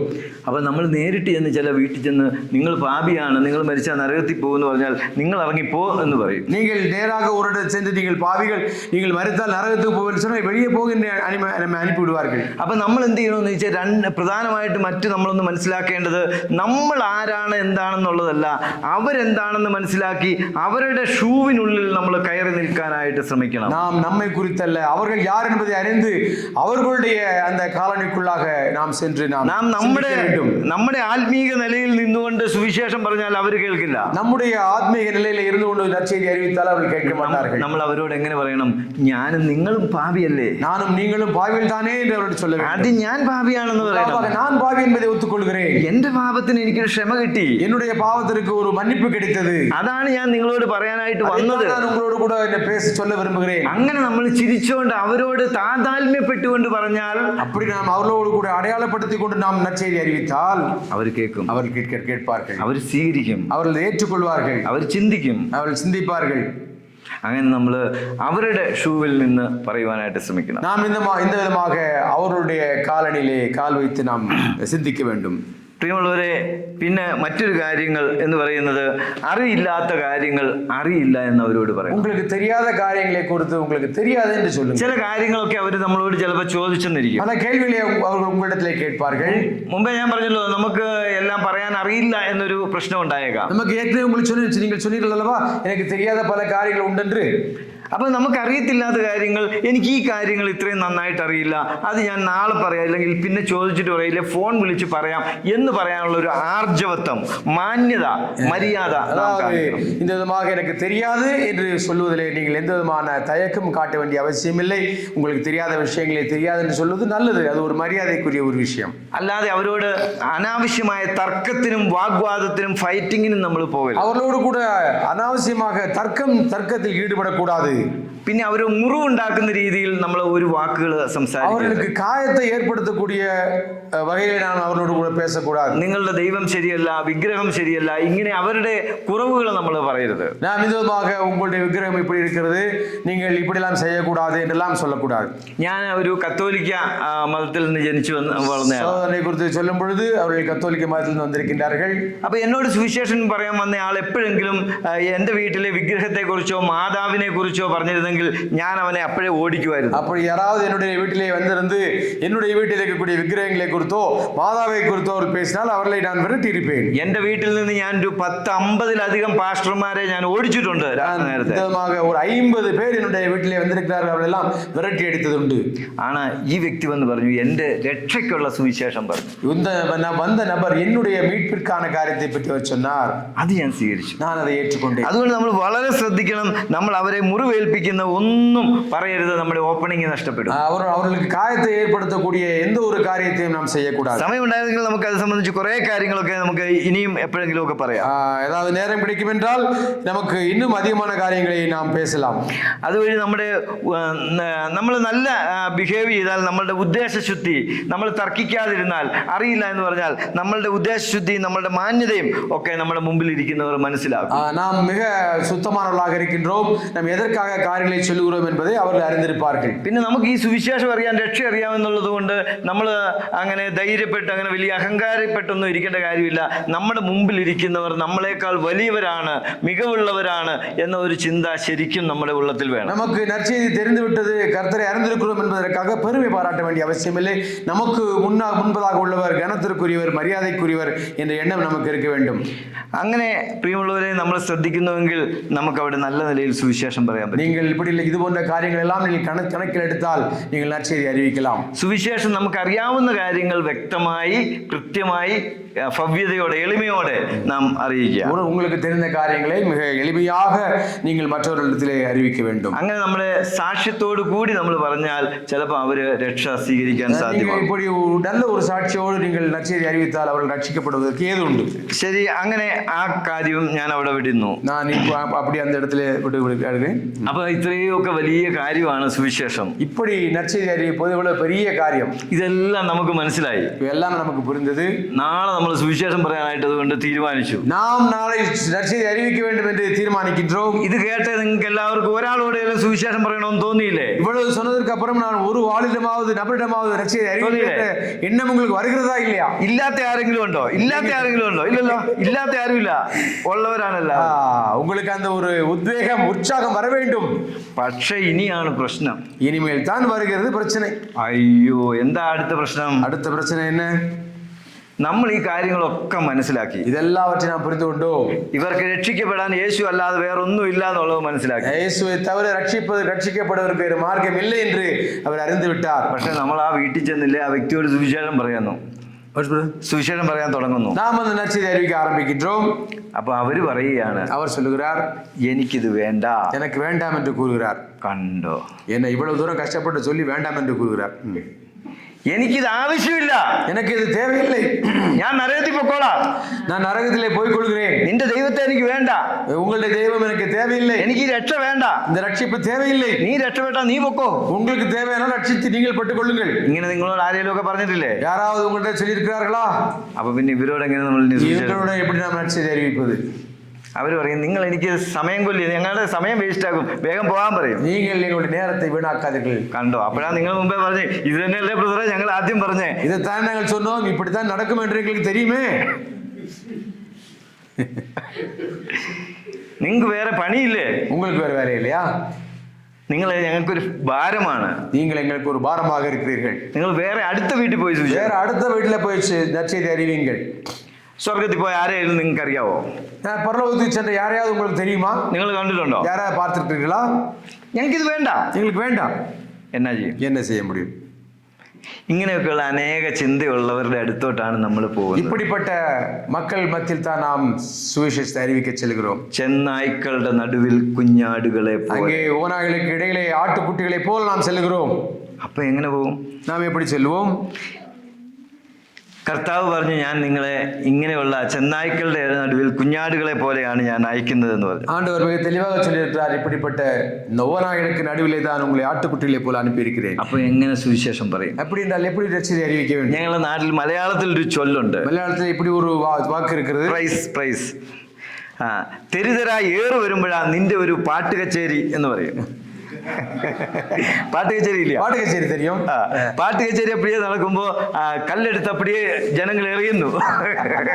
நீங்கள் என்ற பாட்டு கச்சேரி நடந்து கொண்டிருக்கும் பொழுது யாரோ கல்லெடுத்து தெரிகிறார்கள். கல்லெடுத்து எறியுമ്പോഴും അവർ പാട്ട് കച്ചേരി அப்படியே പാടിക്കൊണ്ടിരിക്കും. கல்லெறிந்தாலும் அவர்கள் பாடுகிற பாடலை பாடிக்கொண்டே இருப்பார்கள். അപ്പൊ അതിന് ഞങ്ങൾ ഇവിടെ പറയാ, തെരുതെരാ ഏറ് വരുമ്പോഴും നിന്റെ പാട്ട് കച്ചേരി ഒന്ന് ചോദിക്കും. நீங்கள் இப்படி கல்லெறிந்து கொண்டே இருந்தாலும் நீ பாடுகிறதை நிறுத்த மாட்டாயா என்பது கேள்வி. അതെ, ഞങ്ങൾക്ക് വേറെ പല പണിയുണ്ട്, അതിന്റെ ഇടയ്ക്കാണ് നിന്റെ ഈ സുവിശേഷം. எங்களுக்கு வேற வேலை எல்லாம் இருக்கிறது, இதற்கிடையிலே சுவிசேஷம் அறிவிக்க வந்திருக்கிறீர்களா? പ്രിയമുള്ളവരെ, ഇവിടെയാണ് നമ്മളുടെ സ്ട്രാറ്റജി അല്ലെങ്കിൽ കർമ്മതന്ത്രം ആരംഭിക്കേണ്ടത്. இப்பொழுது இந்த இடத்தில் தான் நாம் மிக நுணுக்கமாக செயல்பட வேண்டும். അത് എങ്ങനെ പറയും? அதை எப்படி சொல்வீர்கள்? ഞാനൊരു കഥ പറയാം. நான் ஒரு கதை உங்களுக்கு சொல்கிறேன். ഒരു അപരിഷ്കൃതരായിരിക്കുന്ന കുറെ ആളുകളുള്ള, അല്ലെങ്കിൽ എന്താ പറയുന്നത്, நமக்கு கொஞ்சம் கூட அறிமுகம் இல்லாத ஒரு ஆட்களிடம் செல்கிறோம். ആഫ്രിക്ക മാതിരിയുള്ള ഒരു രാജ്യം, ஆப்பிரிக்கா மாதிரி இருக்கக்கூடிய ஒரு நாடு. അവിടെ ഒരാൾ പോലും ചെരുപ്പിട്ടിട്ടില്ല, யாருமே எங்க செருப்பு போடவில்லை. അപ്പോൾ ഒരു വലിയ ഷൂ കമ്പനി അവിടേക്ക് ഒരു റെപ്രസെന്റേറ്റീവിനെ അയച്ചു. அங்கே ரெப்ரசன்டேட்டிவ் ஒருவனை அறிந்து அங்கே நம்முடைய செருப்பை விற்று வர வேண்டும் என்று கூறுகிறார். അപ്പൊ അങ്ങോട്ട് ഒരു കപ്പലിൽ കുറച്ച് ചെരുപ്പുമായിട്ടാണ് അദ്ദേഹത്തെ അയച്ചത്. ஒரு கப்பலிலே செருப்போடு கூட இந்த நபரை அனுப்புகிறார்கள். അപ്പൊ അദ്ദേഹം അവിടെ പോയി നിന്ന് കുറെ നാള് എല്ലാവരോടും പറഞ്ഞു, പുള്ളി ചെരുപ്പിട്ടിട്ടുണ്ട്, ചെരുപ്പിടണം എന്നിങ്ങനെ പോയി പറഞ്ഞു. இப்ப எல்லாரும் நான் பாருங்க, இப்படி இந்த மாதிரி செருப்பு போடணும் எல்லாத்தையும் அவர் சொல்லுகிறார்.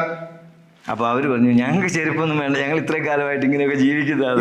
இவ்வளவு காலமா செருப்பு இல்லாம இருக்கிறோம், எதுக்கு உங்க செருப்பு எங்களுக்கு? എനിക്ക് ഈ ചെരുപ്പ് വേണം. எனக்கு செருப்பு வேண்டாம். ഇവന് 5-6 മാസം അവിടെ നടന്ന് മടുത്തു. அங்கே 5-6 மாதம் அங்கே செருப்பு விற்க சென்று அவர் കഷ്ടപ്പെട്ടു പോയി. അവന് കമ്പനിക്ക് ലെറ്റർ എഴുതി പറഞ്ഞു ഈ സാധനം എല്ലാം തിരിച്ചു കൊണ്ടുപോയി, ഇവിടെ ആരും വാങ്ങുന്നില്ല. செருப்பு வேண்டாம், யாரும் கொண்டு போங்க, யாரும் வாங்க மாட்டாங்கன்னு சொல்றாரு. അപ്പൊ കമ്പനി വീണ്ടും അവനെ തിരിച്ചു വിളിച്ചിട്ട് വേറൊരു റെപ്രസെന്റേറ്റീവിനെ ആ രാജ്യത്തേക്ക്, കമ്പനി വേറെ ചാർലിയെ അനുപ്പുന്നത്. ആമാ കറക്റ്റ്. അപ്പൊ ആ റെപ്രസെന്റേറ്റീവ് അവിടെ ചെന്ന് നോക്കി കഴിഞ്ഞപ്പോ ഒറ്റ ആളുടെയും കാലേ ചെരുപ്പില്ല. അங்கே ஒருவரிடமும் ചെരുപ്പില്ലേ. അദ്ദേഹം ആരോടും ഒന്നും സംസാരിച്ചില്ല, ഒന്നും പേസവില്ലേ. കമ്പനിയിലേക്ക് എഴുതി ഒരു ഷിപ്പ് നിറയെ ഷൂ അയക്കാൻ പറഞ്ഞു. ഒരു ഷിപ്പ് മുഴുവതുമാക ചെരുപ്പ് അനുപ്പി കൊടുങ്ങൾ. അപ്പൊ പറഞ്ഞു അങ്ങനെ അയക്കാൻ പറ്റില്ല, മറ്റവൻ ഇവിടെ വന്നിട്ട് ഒരെണ്ണം പോലും വിറ്റില്ല, റിട്ടേൺ അയച്ചു. ഒരു ചെരുപ്പ് കൂടെ വിൽക്കവില്ലേ, മുതൽ ചെന്നവൻ എല്ലാവരെയും തിരിപ്പി അനുപ്പിവിട്ടാറ്.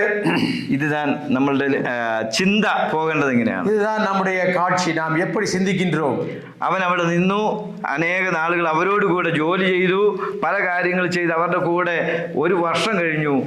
2-3 ഷിപ്പ് ചപ്പൽ അദ്ദേഹം ഷൂസ് അവിടെ அவர்களோடு சேர்ந்து வேலை செய்து அவர்களோடு வேலை செய்யும் பொழுது செருப்பிடுவதன் அவசியத்தை அவர்களுக்கு சொல்லிக் கொடுத்து 2-3 ഷിപ്പ് நிறைய செருப்புகளை விற்றுவிட்டார் அன்பு சார்லி. അപ്പം അപ്പൊ സെൽവിൻ ബ്രദർ சொன்ன மாதிரி ഒരാളെ അനുഭവിച്ചു. പ്രിയമുള്ളവരെ, ഇവിടെയാണ് നമ്മൾ ചിന്തിക്കേണ്ടത്. ഇങ്ങേதான் നാം ചിന്തിக்க വേണ്ടിയത് மிக முக்கியமான ஒரு காரியம். ഇവർക്ക് സുവിശേഷം വേണ്ട, ഇവർക്ക് നற்செய்தி വേണ്ടാം, ഇവർക്ക് നമ്മളൊരു ഭാരമാണ്, നാം അവർക്ക് ഒരു ഭാരം. பார்ப்பதற்கு LIC ഏജന്റ് மாதிரி நினைக்கிறாங்க.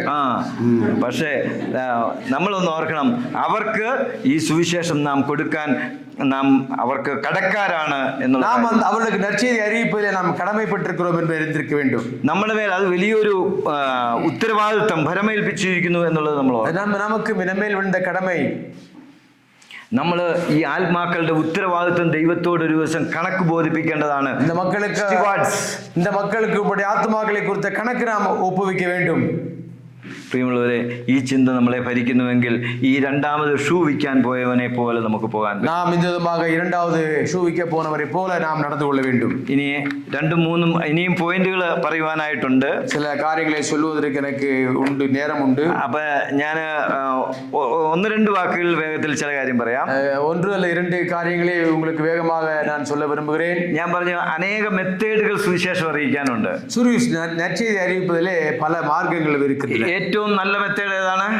മികച്ചിറந்த ഒരു വഴി എന്നത് പേഴ്സണൽ ഇവാഞ്ചലിസം. നിങ്ങൾ തനിപ്പെട്ട മുറിയിലെ മറ്റുള്ളവർക്ക് നற்செய்தி അറിയിക്കുക. അതിനേക്കാളും ഏറ്റവും ലാസ്റ്റ് നിൽക്കുന്ന നല്ല മെത്തേഡാണ് സോഷ്യൽ മീഡിയ. അത് കടേസിയിൽ ഇരിക്കக்கூடிய ഒരു വഴിതാണ് സോഷ്യൽ മീഡിയ. അപ്പൊ ഇതിനിടയിൽ നിറയെ മെത്തേഡ്സ് ഉണ്ട്, ഇതിനിടയിലെ പല വഴികൾ ഇരിക്കുന്നുണ്ട്. അത് ഞാനിപ്പോ പറയുന്നില്ല, ഞാൻ சொல்ல போவதில்லை. എന്നാൽ പ്രിയമുള്ളവരെ, നമുക്ക് ഈ പേഴ്സണൽ ഇവാഞ്ചലിസത്തിന്റെ തടസ്സവും സാധ്യതകളും നമ്മളിപ്പോൾ ചിന്തിച്ചു കഴിഞ്ഞു. ഇതുവരെയും നற்செய்தி അറിയിപ്പുള്ള തടകളെ കുറിച്ച് നാം ചിന്തിച്ചു. എന്നാൽ ഈ സുവിശേഷീകരണം നിങ്ങൾക്ക് ഇന്ന് ഈ നിമിഷം മുതൽ ഇവിടെ ഇരുന്നു കൊണ്ട് ആരംഭിക്കുവാനുള്ള ഒരു ചെറിയ കാര്യം കൂടി പറഞ്ഞ് ഞാൻ അവസാനിപ്പിക്കാം. இந்த இடத்துல நான் நற்செய்தியை நீங்கள் எப்படி அறிவிப்பது என்பதை குறித்து ஒரு சில കാര്യങ്ങൾ ഞാൻ കൂറ വിரும்புகிறேன். ഞാൻ ആദ്യം ഒരു അനൗൺസ്മെന്റ് ആയിട്ട് പറയണം എന്ന് വിചാരിച്ച ഒരു കാര്യമുണ്ട്. ഞാൻ ഒരു അറിയിപ്പാக ഒരു കാര്യത്തെ ഞാൻ சொல்ல வேண்டும் என்று விரும்புகிறேன். Sathyam Sathyame Tamil TV program YouTube subscribe ചെയ്തിട്ടില്ലാത്തവരൊക്കെ ഒന്ന് കൈപൊക്കാമോ? നിങ്ങൾ സത്യം സത്യമേ TV அல்ல സത്യം സത്യമേ യൂട്യൂബുக்கு നിങ്ങൾ സബ്സ്ക്രൈബ് ചെയ്തിരിക്കவில்லை என்றால் உங்களுடைய கரங்களை தூக்குங்கள். അപ്പോൾ എത്രയും വേഗം ഇപ്പൊ തന്നെ നിങ്ങൾ ആദ്യം സബ്സ്ക്രൈബ് ചെയ്യണം. നിങ്ങൾ സത്യം സത്യമേ TVയിലെ തമിഴ് നിகழ்ச்சிக்கு സബ്സ്ക്രൈബ് ചെയ്യുங்கள். അപ്പൊ ഞാൻ ഇനി പറയാൻ പോകുന്ന കാര്യം അപ്പൊ നിങ്ങൾക്ക് കൂടുതൽ മനസ്സിലാവും. അപ്പോഴാണ് ഞാൻ சொல்ல போகின்ற കാര്യം உங்களுக்கு அதிகமாக தெரியும். നിങ്ങൾക്ക് സെൽവിൻ ബ്രദറിന്റെ കൂടെ സുവിശേഷം പറയാൻ ഏതെങ്കിലും വീട്ടിൽ പോകാൻ നിങ്ങൾക്ക് മടിയുണ്ടോ? സഹോദരൻ ചാർലിയോട് നിങ്ങൾ സുവിശേഷം അറിയിக்க போவதற்கு உங்களுக்கு ஏதாவது வருத்தம் இருக்கிறதா? 24 hours വിളിച്ചാൽ സെൽവിൻ ബ്രദർ വരും. 24 மணி நேரம் வர்றதுக்கு தயாராகிறார் சகோதரன். நீங்க சிரிக்க வேண்டாம், நான் உண்மையை சொல்றேன். இதுதான் உண்மை. நாம் தயாராக இருக்க வேண்டும். அதனால பயம் இருந்ததுனால என் பேர் வருது. சகோதரருக்கு பயம் இருக்கிறனால தான் என் பேரை மாத்தி சொல்றாரு. ഇല്ല உங்களுக்கு പ്രഭാകർ ബ്രദർ பிரபாகரன் നിങ്ങളുടെ കൂടെ വരുമെങ്കിൽ இருக்கிறார் வர்றாரு வச்சுக்கோங்க. ഏത് 24 hours നിങ്ങൾ വിളിച്ചാൽ വരും. 24 மணி நேரம் வருவது தயாராக இருக்கிறார். നിങ്ങളുടെ വീടിനടുത്ത് വരും. വീട്ടിനടുത്ത് പക്കത്തിലെ வருகிறார். ഇനി വേറെ സാംസൺ ബ്രദർ അല്ലെങ്കിൽ ഇളമതി ബ്രദർ നിങ്ങൾക്ക് டிவி ப்ரோக்ராமில் சாம்சன் இளமதி போன்றவர்கள் அவர்கள் பேசியிருக்கிறார்கள். അവരാര് വേണേലും വിളിച്ചാൽ 24 hours നിങ്ങൾ 24 மணி நேரம் உங்களுக்கு வருவதற்கு அவர் தயாராக இருக்கிறார். നിങ്ങൾക്ക് ഇംഗ്ലീഷിൽ സുവിശേഷം പറയണോ? ആംഗ്ലത്തിൽ നற்സെയ്തി അറിയിக்க വേണ്ടുமா? ഇംഗ്ലീഷിൽ സുവിശേഷം പറയാനുള്ള ആളുകൾ നമ്മുടെ കൂടെ ഉണ്ട്. நம்மிடத்திலே ஆங்கிலத்தை நற்செய்தி அறிவிப்பதற்கு ஆட்கள் உண்டு. അമേരിക്കയിൽ പോയി നിങ്ങൾക്ക് സുവിശേഷം പറയണോ? நீங்கள் அமெரிக்காவில் சென்று நற்செய்தி அறிவிக்க வேண்டுமா? നേപ്പാളിൽ പോയി സുവിശേഷം പറയണോ? നേപ്പാളിലെ സുവിശേഷം അറിയിக்க വേണ്ടുமா? കമലുണ്ട്, പെന്നിച്ചെറിയാറുണ്ട്, பென்னிச்செரியன் இருக்கின்றார். അവരുടെ കൂടെ നിങ്ങൾക്ക് പോയി സുവിശേഷം அவரோடு கூட சென்று நற்செய்தி அறிவிக்கலாம். നേപ്പാളിൽ പോയി പറയാം. நேபாளில் போய் சென்று പൈസ ഒക്കെ ഞാൻ തരാം. நான் உங்களுக்கு தேவையான படத்தை நான் தருகிறேன். ഇല്ല പോകാനുള്ള മാർഗം ഞാൻ ഒപ്പിക്കാം. நான் எப்படி நீங்கள் செல்ல வேண்டும் என்று சொல்கிறேன். നിങ്ങൾക്ക് ആന്ധ്രയിൽ പോയി സുവിശേഷം പറയാം. ஆந்திராவிலே சுவிசேஷம் அறிவிக்கலாம். ഇപ്പൊ ഈ നിമിഷം മുതൽ നിങ്ങൾക്ക് സ്റ്റാർട്ട് ചെയ്യാനുള്ള മാർഗം ഞാൻ പറയാൻ പോകുന്നു. நாம் இதுவரைக்கும் உங்களுக்கு செய்ய வேண்டிய காரியங்களை உங்களுக்கு சொல்கிறேன். തമിഴ്, മലയാളം, தமிழ், மலையாளம், കന്നഡ, തെലുങ്ക്, ഹിന്ദി, இந்தியாக இருக்கலாம். ഇനി നോർത്ത് ഈസ്റ്റ് ഭാഷകൾ, நார்த் ஈஸ்ட் பாஷைகள்ல ഏത് ഭാഷകളിൽ നിങ്ങൾക്ക് പറയണോ അത് പറയാം. எந்த மொழியிலே சொல்ல வேண்டுமோ அதை நீங்கள் சொல்லலாம். നിങ്ങളുടെ സ്വന്തം തമിഴ്, உங்களை தமிழில் சொல்லலாம். ഇന്ത്യയിലെ ഹിന്ദി, ஹிந்தி, ലോകത്തിലെ ഇംഗ്ലീഷ്, இங்கிலீஷ்ல ഈ 3 ഭാഷ ലോകത്തിൽ എല്ലായിടത്തും எல்லா இடத்துலயும் இந்த 3 மொழிகள் வருகின்றன. ഏതെങ്കിലും ഒരു മൊഴി അറിയാത്ത ഇടമില്ല. ஏதாவது ஒரு மொழி அறியாதவர்கள் யாரும் இல்லை. അവിടെ നിങ്ങൾക്ക് സുവിശേഷം അറിയിക്കാം. சுவிசேஷம் அறிவிப்பதற்கு வாய்ப்பு இருக்கு. എങ്ങനെ സെൽവിൻ ബ്രദർ പ്രീച്ച് ചെയ്ത ആ പ്രസംഗം നിങ്ങൾ യൂട്യൂബിൽ നിന്ന് എടുത്ത് നിങ്ങൾക്ക് വേണ്ടപ്പെട്ടവർക്ക് ഷെയർ ചെയ്യുക വാട്സാപ്പിൽ. நீங்கள் இந்த சத்தியமே அந்த சேனல்ல எத்தனையோ நிகழ்ச்சிகள் இருக்கின்றன. நீங்கள் ஒன்று எடுத்து நீங்கள் அவர்களுக்கு அனுப்பலாம். അത് ഇപ്പൊ ഇമ്മാനുവൽ രാജ ബ്രദർ പറഞ്ഞിട്ടുണ്ട്. ഇമ്മാനുവൽ രാജ ബ്രദറിന്റെ പ്രസംഗമാണെങ്കിൽ നിങ്ങൾക്ക് അയച്ചു കൊടുക്കാം. ராஜாவுடைய பிரசங்கத்தை நீங்கள் மற்றவர்களுக்கு அனுப்பி കൊടുக்கலாம். അപ്പൊ അങ്ങനെ അയച്ചു കൊടുക്കുമ്പോൾ അത് കേൾക്കുന്ന ഒരാള് അത് കേൾക്കുമ്പോൾ നിങ്ങളും നിങ്ങളും രണ്ടുപേരും ഒരുമിച്ചിരുന്നാണ് സുവിശേഷം പറയുന്നത്. அப்பொழுது நீங்கள் யாரை அனுப்புகிறீர்களோ எந்த சேனலுடைய ஒரு பாட்டை அனுப்புகிறீர்களோ அவர்களும் நீங்களுமாக சேர்ந்து நற்செய்தி அறிவிக்கின்றீர்கள். Doctor A P. Joseph, Abraham Thomas അവരുടെ കൂടെ നിങ്ങൾക്ക് സുവിശേഷം പറയാൻ doctor A P Joseph, Abraham Thomas இவர்களும் கூட நற்செய்தி அறிவித்திருக்கிறார்கள். ஆங்கிலத்திலே மலையாளத்திலும் அதை கூட நீங்கள் அனுப்பலாம். അതിനെല്ലാം അവസരമുണ്ട്. இதற்கெல்லாம் உங்களுக்கு தருணம் உண்டு. ഈ വാട്സാപ്പിൽ മാത്രം നിങ്ങൾ ഷെയർ ചെയ്താൽ പോരാ. நீங்கள் வாட்ஸ்அப்பில் மட்டும் அனுப்பினால் பத்தாது. പിന്നെ ഫേസ്ബുക്കിൽ നിങ്ങൾ ഷെയർ ചെയ്യണം. நீங்கள் ஃபேஸ்புக்கில் அதை ஷேர் பண்ணலாம். ഫേസ്ബുക്കിൽ ഷെയർ ചെയ്താലുള്ള ഗുണം എന്താണെന്ന് അറിയാമോ? ஃபேஸ்புக்கில் நீங்கள் அதை பகிர்ந்து கொள்வதிலே உள்ள ஒரு குணம், നിങ്ങളുടെ ഫ്രണ്ട്സ് അല്ലാത്തവർക്കും ഇത് കാണാനായിട്ട് പറ്റും. உங்களுடைய நண்பர்கள் இல்லாதவர்களும் அதை பார்ப்பதற்கு ஏது உண்டு. നിങ്ങൾക്ക് ഫേസ്ബുക്ക് ഉണ്ടോ? உங்களுக்கு ഫേസ് ഉണ്ട്, ബുക്ക് ഉണ്ട്, ഫേസ്ബുക്ക് ഉണ്ടോ? ഉണ്ടോ? ഉണ്ട്. ഉള്ളവരെല്ലാവരും ചെയ്യണം. യൂത്ത്സിന് ഉണ്ടോ ഫേസ്ബുക്ക് അക്കൗണ്ട്? ഇല്ല, അവർ ഭക്തനാ. അല്ല, സുവിശേഷத்துக்காக ഫേസ്ബുക്ക്, ഇൻസ്റ്റാഗ്രാം സ്റ്റാർട്ട് ചെയ്യാൻ ഞാൻ പറയും. நீங்கள் சுவிசேஷம் அறிவிப்பதற்காக இன்ஸ்டாகிராம், ஃபேஸ்புக் நீங்கள் திறக்க வேண்டும். മലയാളത്തിലും തമിഴിലും ഒക്കെ 30 സെക്കൻഡ് മെസ്സേജസ് ഉണ്ട്. മലയാളത്തിലും തമിഴിലും 30 സെക്കൻഡ് മെസ്സേജസ് ഇരിക്കുന്നുണ്ട്. അത് നിങ്ങൾക്ക് സ്റ്റാറ്റസ് போடலாம். நீங்கள் அதை உங்களுக்கு ஸ்டேட்டஸ் ஆக வைக்கலாம். നിങ്ങൾക്ക് സ്റ്റാറ്റസ് ഉണ്ടോ? உங்களுக்கு സ്റ്റാറ്റസ് ഉണ്ടോ? എൻ്റെ ഒരു വാർഡ് മെമ്പർ കഴിഞ്ഞ ദിവസം പറഞ്ഞു, വാർഡ് മെമ്പർ, என்னுடைய சகோதரனுடைய வார்டு மெம்பர் விதமாக கூறினார், ഞാനിങ്ങനെ പലതും സ്റ്റാറ്റസിൽ പോസ്റ്റ് ചെയ്യും. ഞാൻ ഇത് പല என்னுடைய വാട്സാപ്പിലെ സ്റ്റാറ്റസിലെ പോസ്റ്റ് ചെയ്യും. അപ്പൊ ഞാൻ ഒരു കാര്യം പറഞ്ഞു അവരോട്, ഞങ്ങളുടെ ഫാമിലി മീറ്റിംഗ് ഉണ്ട് എന്ന് പറഞ്ഞു. നിങ്ങൾക്ക് കുടുംബ കൂട്ടം ഉണ്ട് എന്ന് சொன்னேன். അപ്പൊ ഞാൻ സ്റ്റാറ്റസിൽ കണ്ടായിരുന്നു പറഞ്ഞു. ഞാനത് സ്റ്റാറ്റസിലെ பார்த்தேன் എന്ന് சொன்னார். കണ്ടോ? பார்த்தீங்களா? അപ്പോൾ നമ്മൾ സ്റ്റാറ്റസിൽ എന്നാ ഇടും എന്നുള്ളത് മറ്റുള്ളവർ നോക്കിക്കൊണ്ടിരിക്കുക. நம்ம என்ன ஸ்டேட்டஸ்ல போட போறோம்ங்கறத மற்றவங்க உற்று நோக்குகிறார்கள். അപ്പൊ നമുക്ക് സ്റ്റാറ്റസിൽ ഇടാം. നിങ്ങൾ അത് നിങ്ങളുടെ സ്റ്റാറ്റസിൽ പോടலாம். അതിനൊക്കെ വേണ്ടിയിട്ടാണ് ഞാൻ പറഞ്ഞത്. സത്യമേ തമിഴ് മാത്രമല്ല, இந்த கோத்தகிரி ക്യാമ്പ് ഗ്രൂപ്പിൽ നിങ്ങൾ എല്ലാവരും ഫോൺ നമ്പർ ഉണ്ടോ? அந்த கோத்தகிரி குரூப்ல எல்லாரும் சேர்ந்து இப்போ இருக்கா? எல்லாரோட பேர் இருக்கா? நம்பர் இருக்கா? ഗ്രൂപ്പ് ഇല്ലാത്തവർ ആഡ് ചെയ്യുക. ഞാൻ ഇന്ന് അതിൽ ഒരു ഇത് ഇട്ടിട്ടുണ്ട്. இந்த கோத்தகிரி கேம்புக்குன்னு ஒரு குரூப் ஆரம்பிச்சிருக்கோம். அது யாரெல்லாம் பேர் இல்லையோ நீங்கள் எஸ்எட்டை கொடுத்தீங்கன்னா அவங்க ஆட் பண்ணி விட்டுருவாங்க. I subscribed, did you subscribed എന്ന ഒരു ക്വസ്റ്റ്യൻ പോട്ട്. நான் ஒரு கேள்வி கேட்டேன், இதுக்கெல்லாம் நான் சப்ஸ்கிரைப் பண்ணியிருக்கேன், நீங்கள் சப்ஸ்கிரைப் பண்ணிருக்கீங்களான்னு கேட்டேன். അതിൽ നിങ്ങൾ എല്ലാ മൊഴികളും നിങ്ങൾ സബ്സ്ക്രൈബ് ചെയ്യുക. நீங்கள் எல்லா பாஷைகளிலும் அதை சப்ஸ்கிரைப் பண்ணுங்க. മലയാളത്തിൽ വരുമ്പോൾ ഇംഗ്ലീഷും നേപ്പാളിയും അതുക്കുള്ള ഇരിക്ക്. மலையாளத்தில் இருந்தால் நேபாளியும் இங்கிலீஷ் இருக்குது. പിന്നെ മറ്റു അനേക ഭാഷകളും അതിലുണ്ട്. எல்லா பாஷைகளும் அதில் இருக்கிறது. അതിന്റെ നോട്ടിഫിക്കേഷൻ നിങ്ങൾക്ക് കിട്ടും. அங்கே நோட்டிஃபிகேஷன் உங்களுக்கு வரும். നിങ്ങൾക്കൊരു കന്നഡ സുഹൃത്തുള്ളപ്പം കന്നഡയിൽ നിങ്ങൾക്ക് ഷെയർ ചെയ്യാം. நண்பர்கள் கன்னடத்தில் இருந்தால் அவர்களுக்கு அனுப்பி வைங்கள். പ്രിയമുള്ളവരെ, ഈ തമിഴ്നാട് കേരളത്തെക്കാൾ 7 ഇരട്ടി വലിയ സംസ്ഥാനം. தமிழ்நாடு கேரளாவை விட 7.5 மடங்கு பெரியது. 7 മടങ്ങ് പോപ്പുലേഷനും ഉണ്ട്. அங்கே 7 மடங்கு அதிகமாக மக்கள் தொகை உள்ள நாடு. ഇവിടെ എത്ര വേലക്കാരുണ്ട്? எத்தனை பேர் புள்ளியர் வேலையாக நற்செய்தி அறிவிப்பவர்கள் உண்டு? എത്ര സഭകൾ നമുക്ക്, எத்தனை சபைகள் நமக்கு இருக்கின்றன? അപ്പം നമ്മൾ സുവിശേഷം പറയണ്ടേ? நாம் சுவிசேஷத்தை அறிவிக்க வேண்டாமா? അത് സുവിശേഷം അറിയിക്കാൻ ഇന്ന് പേഴ്സണൽ ഇവാഞ്ചലിസം തന്നെ നമുക്ക് ചെയ്യാൻ ഒരു നല്ല വഴി ദൈവം നമുക്ക് തന്നു.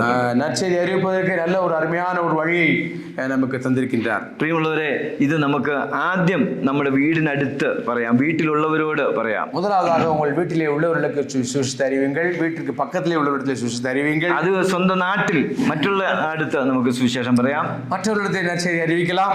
അതിനുശേഷം നമുക്ക് ലോകത്തിന്റെ അറ്റത്തോളവും നമുക്ക് ഈ സുവിശേഷം അറിയിക്കാം. உலகத்தில் உள்ள கடைசியில் உள்ளவர்களுக்கும் இந்த நற்செய்தி அறிவிக்கலாம். ഞാൻ ഒരു കാര്യം കൂടെ പറഞ്ഞ് ഞാൻ അവസാനിപ്പിക്കാം. ஒரே ஒரு காரியத்தை மட்டும் சொல்ல நீங்க இதை முற்றுக்கொண்டு வர விரும்புகிறேன். വേറെ ഒത്തിരി കാര്യങ്ങൾ പറയാനായിട്ടുള്ളത് ഇനി ഒരു ക്യാമ്പിൽ നമുക്ക് സംസാരിക്കാം. இனி சொல்வதற்கு அதிக காரியங்கள் இருக்கு, என்ன எல்லாவற்றையும் நான் அடுத்த ஒரு காரியத்தை சொல்ல விரும்புகிறேன். 3-4 പേജ് കൂടെ പറയാനായിട്ടുണ്ട്, അത് പറയുന്നില്ല. 4 காரியங்கள் பக்கம் இருக்கிறது, அவற்றை சொல்லவில்லை. വേഗത്തിൽ പറയാം. மிக வேகமாக நான் சொல்லுகிறேன்.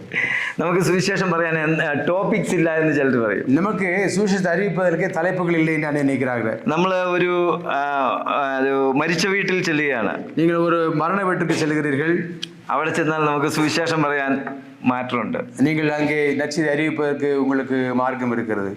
നിങ്ങളൊരു ജനിച്ച കുഞ്ഞിനെ കാണാനായിട്ട് ജനിച്ച വീട്ടിൽ പോകാന്ന് വിട്ട്, குழந்தை பிறந்திருக்கிறது, அந்த வீட்டுக்கு செல்கிறீர்கள். അവിടെ നിങ്ങൾക്ക് എന്ത് പറയാം? ஒரு நற்செய்தி அறிவிக்கலாம். ഇത് ജനനമാണ്, നമുക്കൊരു വീണ്ടും ജനനമുണ്ട്. இங்கே இது ஒரு பிறப்பு இருக்கிறது, மறுபிறப்பு என்று ஒன்று இருக்கிறது.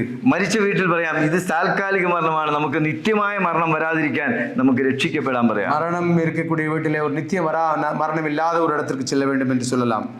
വിവാഹ നിശ്ചയം ഉള്ള വീട്ടിൽ നമുക്ക് പറയാം, നമ്മൾ ഒരു വിവാഹ നിശ്ചയം കഴിഞ്ഞ ആളാണ് ഞാൻ എന്ന് നമുക്ക് പറയാം. நாம் இந்த நிச்சயதார்த்தம் நடக்கிற இடத்துல அது சம்பந்தமாக இயேசு கிறிஸ்துவை தொடர்படுத்தி காட்டலாம். ഒരു വിവാഹത്തിന് പോയാൽ അവിടെ പറയാം, നമുക്കൊരു വിവാഹം നടക്കാൻ പോകുന്നു, നമ്മുടെ മണവാളൻ വരുന്നു എന്ന് നമുക്ക് പറയാം. நம்முடைய மணவாளன் வருகிறார், நம்ம நடக்க வேண்டிய திருமணம் இருக்கிறது என்பதை ഒരു വീട് കയറിക്കൂടൽ, ഹൗസ് വാമിംഗ്, ஒரு ஹவுஸ் வார்மிங் நடைபெறுகிறது, புதுமனை புகுவிழா. അപ്പൊ അവിടെ ചെല്ലുമ്പോൾ നമുക്ക് മറ്റുള്ളവരോട് പറയാം, നമുക്കൊരു വീട് സ്വർഗത്തിലുണ്ട് എന്ന് പറയാം. நமக்கு பரலோகத்திலே ஒரு வீடு இருக்கிறது என்று கூறலாம். ഇങ്ങനെ നമുക്ക് അനേക വിഷയങ്ങളുണ്ട്. ഡോക്ടർ, ഗുരു, അയൽക്കാര്, വെള്ളം, ഭക്ഷണം, ഇങ്ങനെ അനേക വിഷയങ്ങൾ നമുക്കുണ്ട്. நமக்கு இது போன்ற பல தலைப்புகளிலே நாம் சுவிசேஷத்தை அறிவிக்கிறோம். കൃഷിക്കാരന്റെ അടുത്ത് ചെന്നാൽ അങ്ങനെ പറയാം. நீங்கள் ஒரு விவசாயத்தை சென்றால் அதை குறித்து நீங்கள் பேசலாம். ഇതൊന്നും ഞാൻ ഉണ്ടാക്കിയതല്ല, കർത്താവ് തന്നെ ഇടയന്മാരുടെ അടുത്ത് ചെന്നപ്പോൾ അങ്ങനെ, മുക്കുവന്മാരുടെ അടുത്ത് ചെന്നപ്പോൾ അങ്ങനെ, ആ ഭാഷയിൽ അവർ இயேசு கிறிஸ்து அங்கே மேய்ப்பனிடத்தில் செல்லும் பொழுது அவருடைய பாஷையிலே, അഡ്വക്കേറ്റിന്റെ അടുത്ത് செல்லும் பொழுது அவரிடத்திலே பேசுகிறார். അഡ്വക്കേറ്റിന്റെ അടുത്ത് ചെല്ലുമ്പോൾ പറയാം, നമുക്കൊരു അഡ്വക്കേറ്റ് ഉണ്ടെന്ന് പറയാം. நமக்கு இந்த விதமாக ஒரு வக்கீலிடத்திலே போகிறது, நமக்கு ஒரு நல்ல ஒரு பெரிய வக்கீல் இருக்கான்னு சொல்லலாம்.